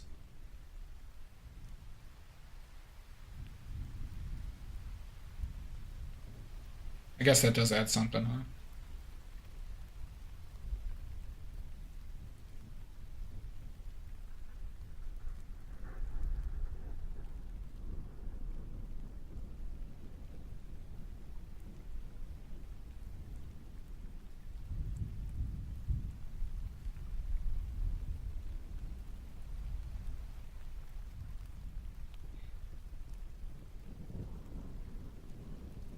Maybe a brighter note.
All right. Let's go back to this water.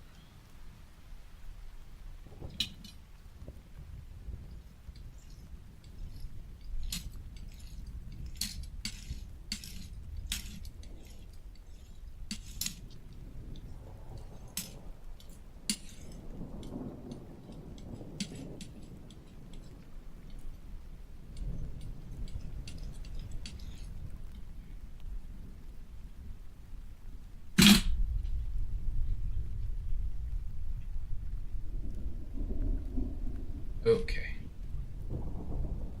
Now let's make this water really pop.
No, I don't.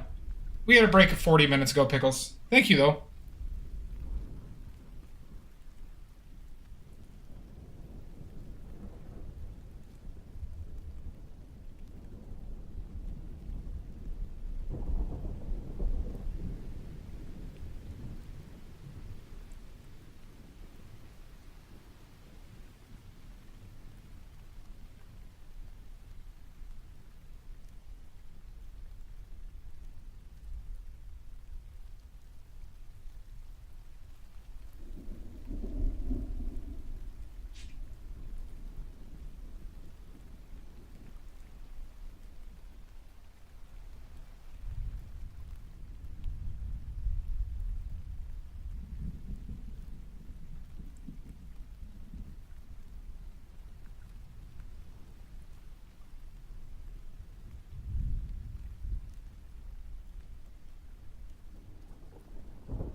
No, I get that sentiment. I get that sentiment.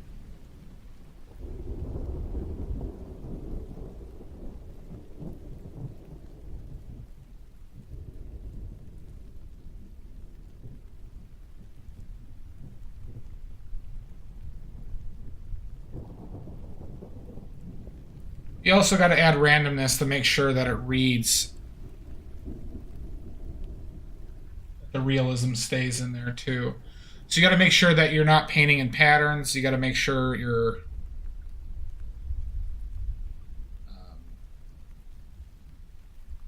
not doing repetitive strokes.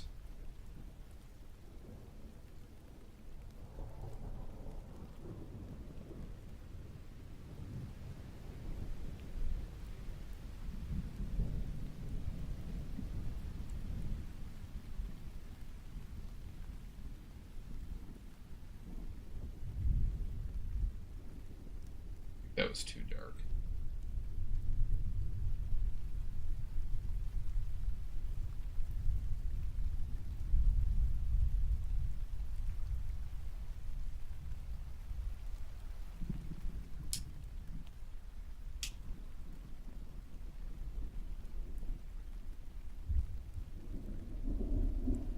Ooh, that was a lot.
It's too much.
probably doesn't need to be that bright.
I give them a minimum of 2 months DQ before I varnish.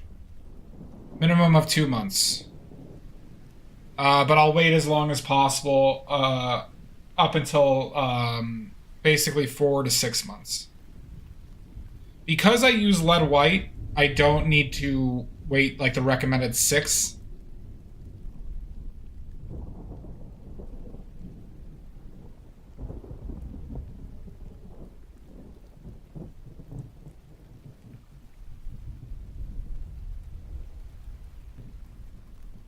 But I don't use any dryers outside of essentially lead white.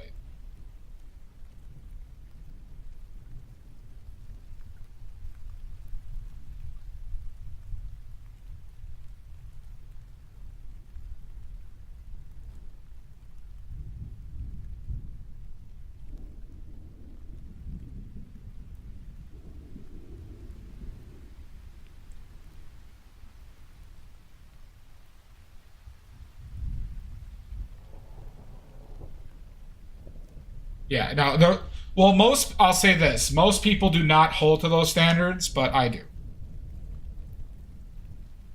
Because, once again, I don't use solvents, I don't use any alkyd dryers or things like that.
Let's use it.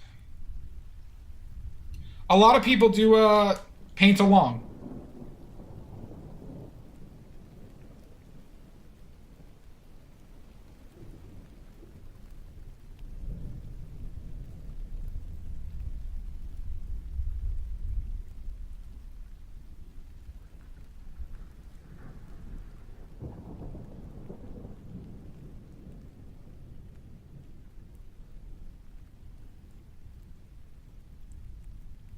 That is true. It's true.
Benefits of living alone, huh? I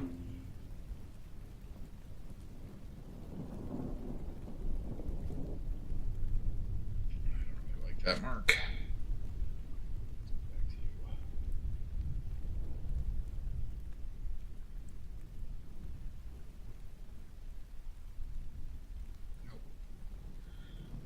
Nope. No.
Well, this line is the boat. This one right here. But yeah, these like other lines are reflections.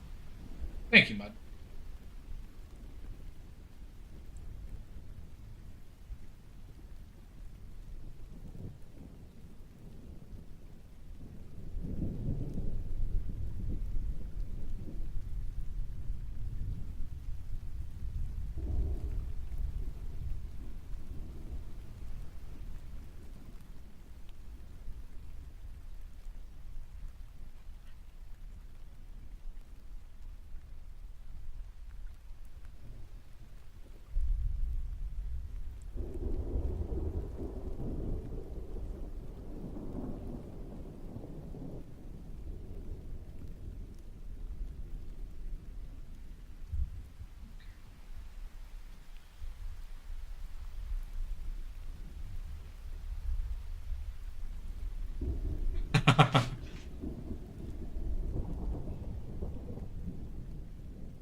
Mix your paints.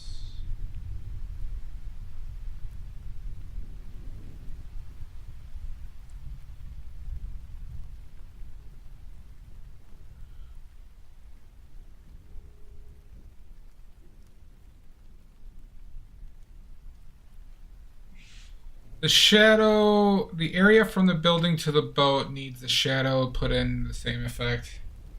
Talking about right here.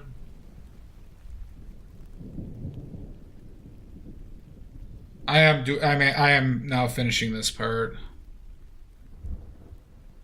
Other side. This shadow, I'm not as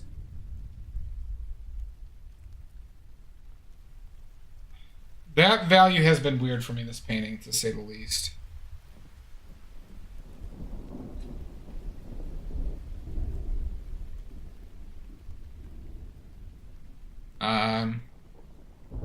No, there is a couple more things I want to do on this one.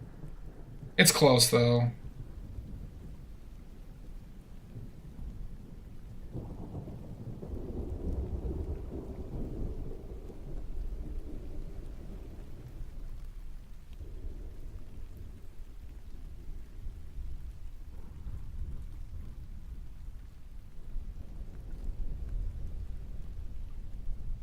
Too red. Too red.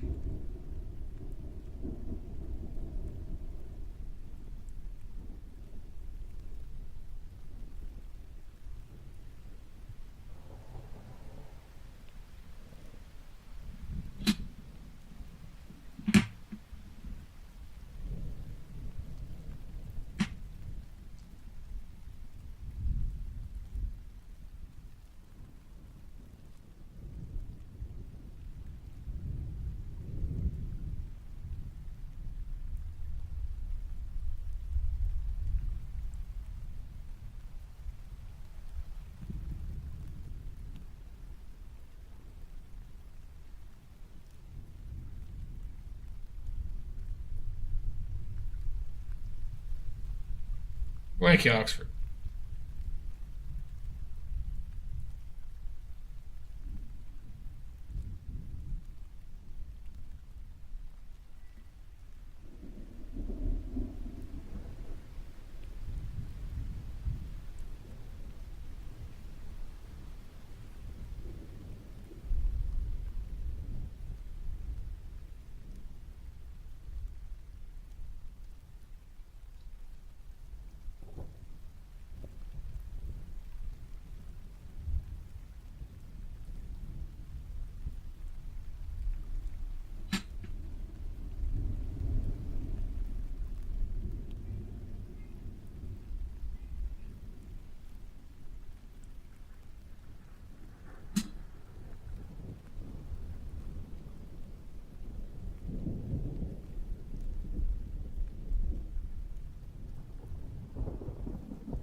Hi, Mizu.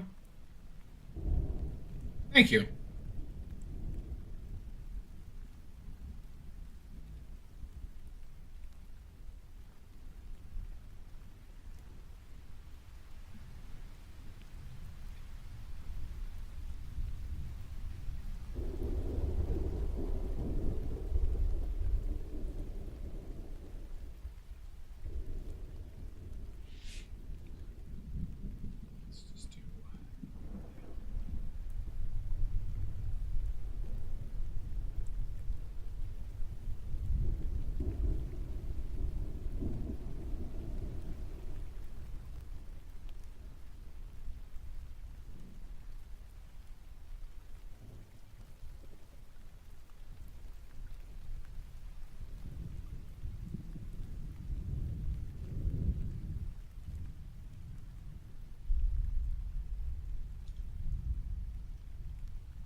Like over here, yeah.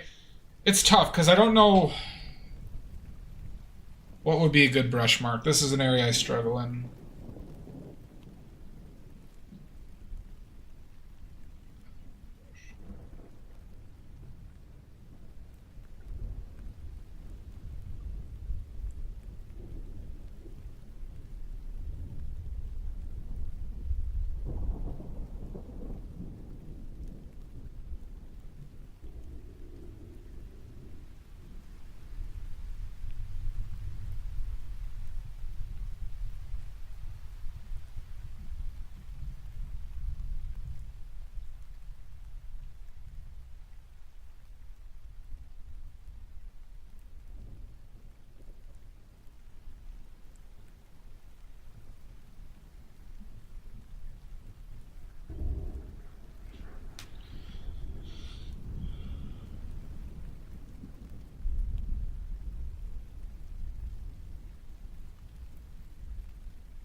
Yeah, I think those marks helped a bit.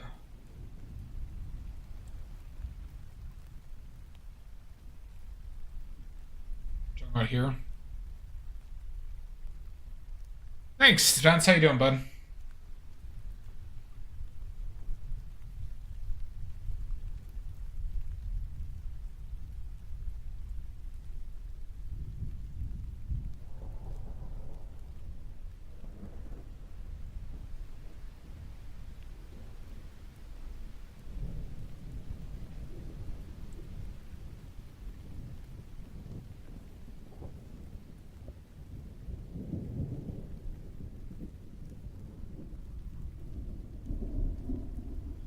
Thanks, man. How you doing, bud? It's all right. Hope you are well.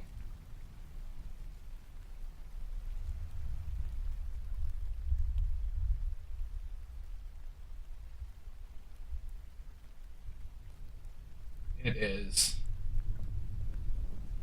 As you are probably aware.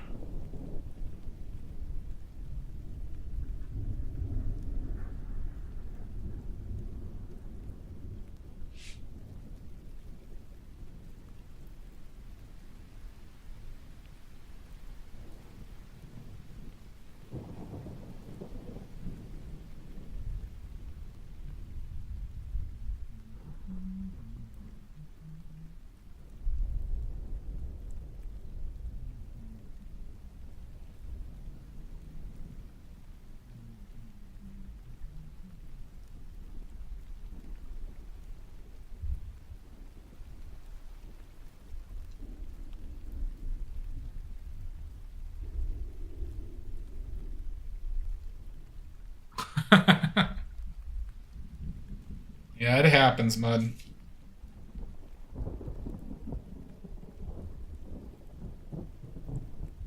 I remember somebody tripped me up really bad.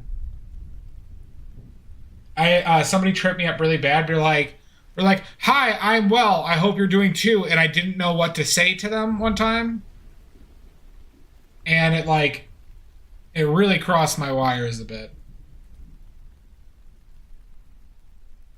because they took away all small talk that I could go to. Yeah, exactly.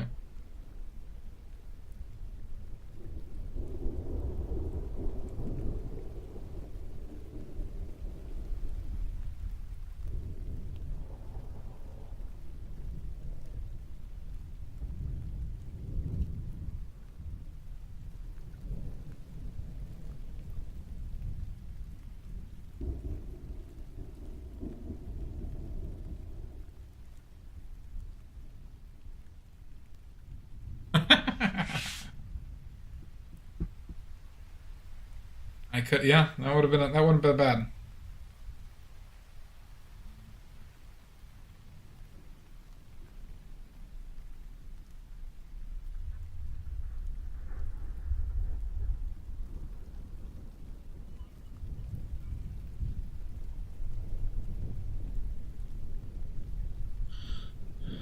Okay.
No, it's not bad. It's not bad. Whether I do everything you say is another question, but I do not mind criticism or or suggestions. Um,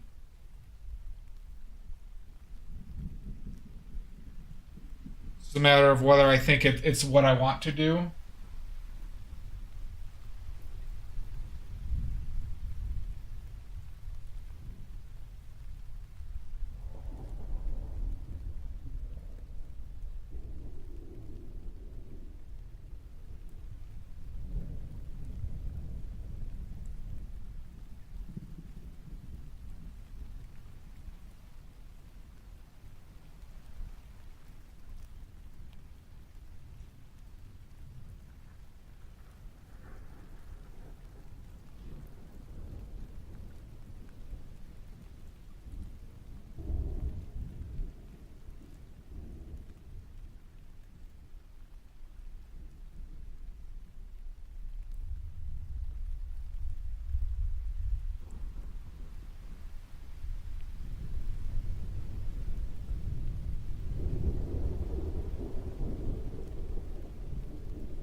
Thanks, DQ. We're at that phase where I'm just kind of doing random shit. So I know I'm going to be hauling it soon.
No, it happens. I just I'm not that particularly afraid of that because it's just like if I fuck it up, I could just paint. I could just redo it. It's just more work.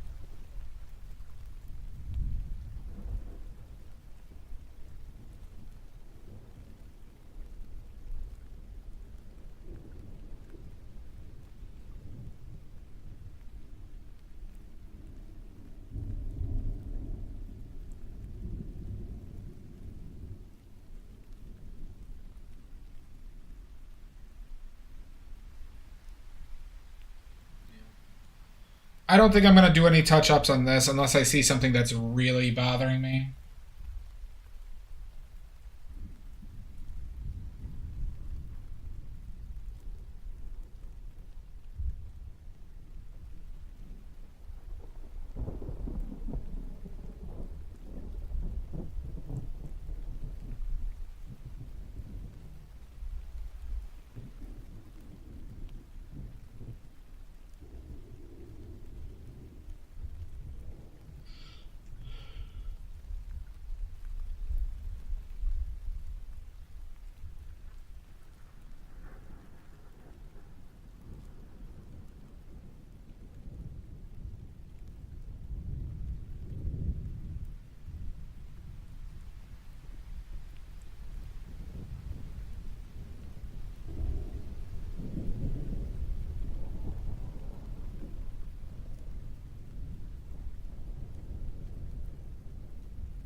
I think we should call it, huh?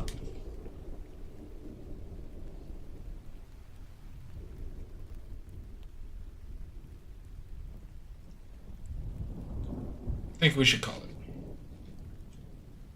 If I need to go back to it, I'll go back to it, but I'm going to call it here.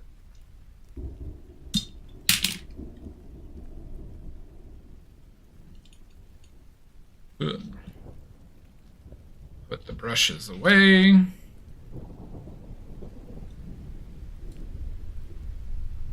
All right.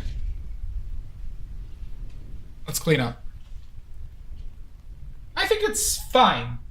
I think I'm annoyed at some of the dimensional stuff that I fucked up.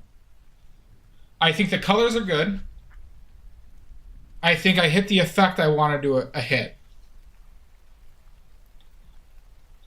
I think making this center area stand out and be the most like focally important.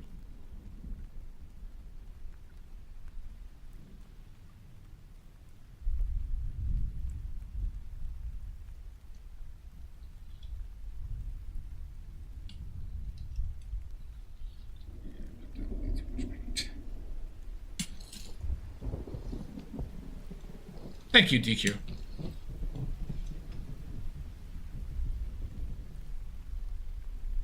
So I'm happy with the colors. Some values are were a bit too tough for me to hit well.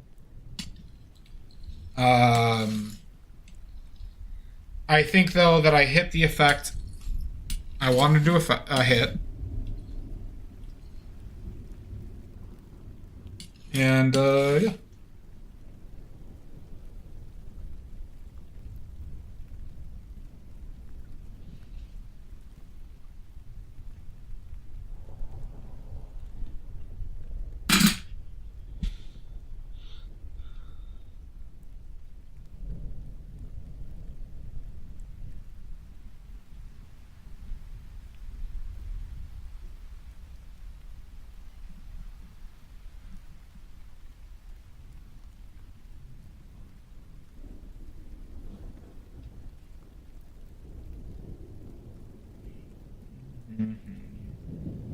Thank you, Dio. I appreciate it. Prints. Yeah, I'll do prints of it. I gotta upload some more prints too. I might put them on fourth wall. But we'll see.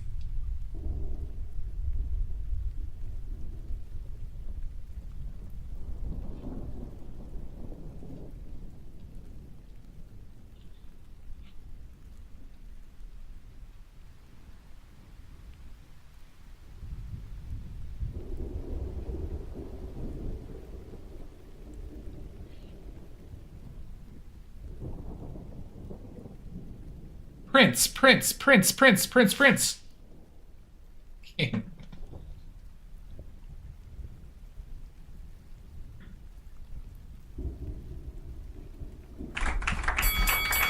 Oh my God! In my moment of triumph, Amy Jo. In my moment of triumph. Almost an 18-hour painting.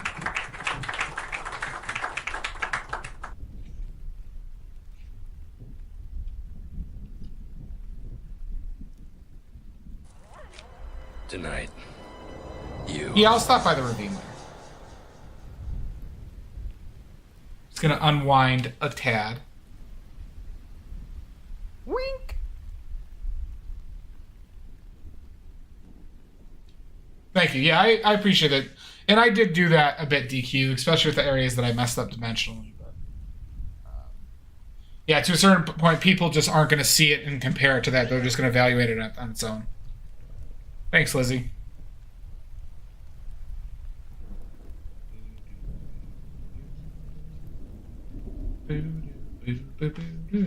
Thanks, man. All right. Let's get our D wipes out, everybody. Let's get our D wipes, huh? You know, the end of painting routine. Bring out the D wipes.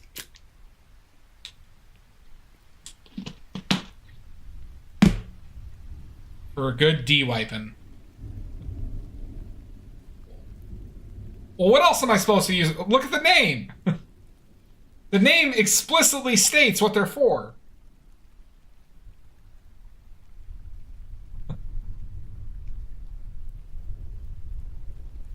Thank you, DQ. I appreciate it. Yeah, my main goal was not to overwork things. I be stroking.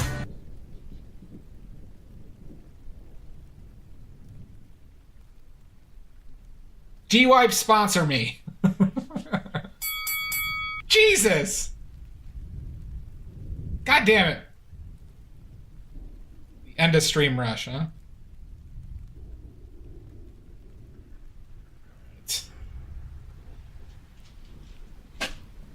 And we started early. God, we're ending early today, huh? Alright. Let's find somebody to raid. Don't you want somebody to raid? I know you won't. I know you won't, Lizzie.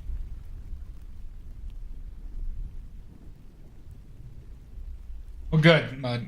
Yeah, you did a lot this weekend. So you gotta get some rest. Lizzie, you too. Or else.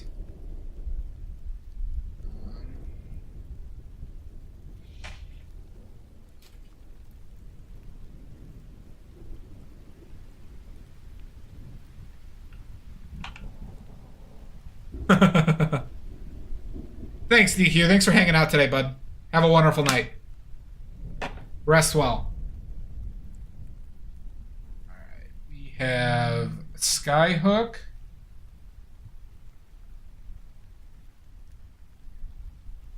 We have Just Joshua. We have Poison Jackal. And we have Nekataj. Yeah, I'm glad too, DQ. I think we're going to raid Nekataj because I was going to raid her the last time, but then she ended stream on me. Dan, well, because the D needed some wiping. Thank you, Sweepy. Nini Garmin. Yeah, the D needed some wiping.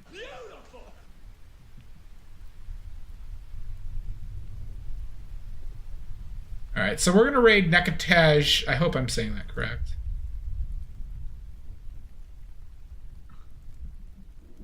Why? Just for pulling out the D-wipes? Just for pulling out my D-wipes?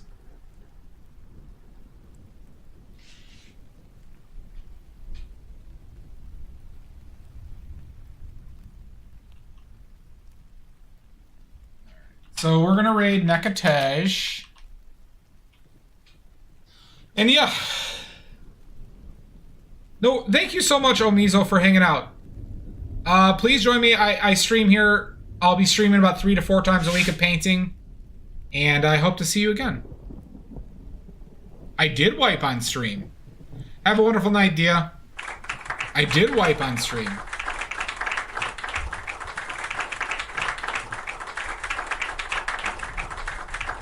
Good time zones, everybody. So we're going to start this raid. Greenbag, I'll see you in hell. I be stroking. Damn right, bud.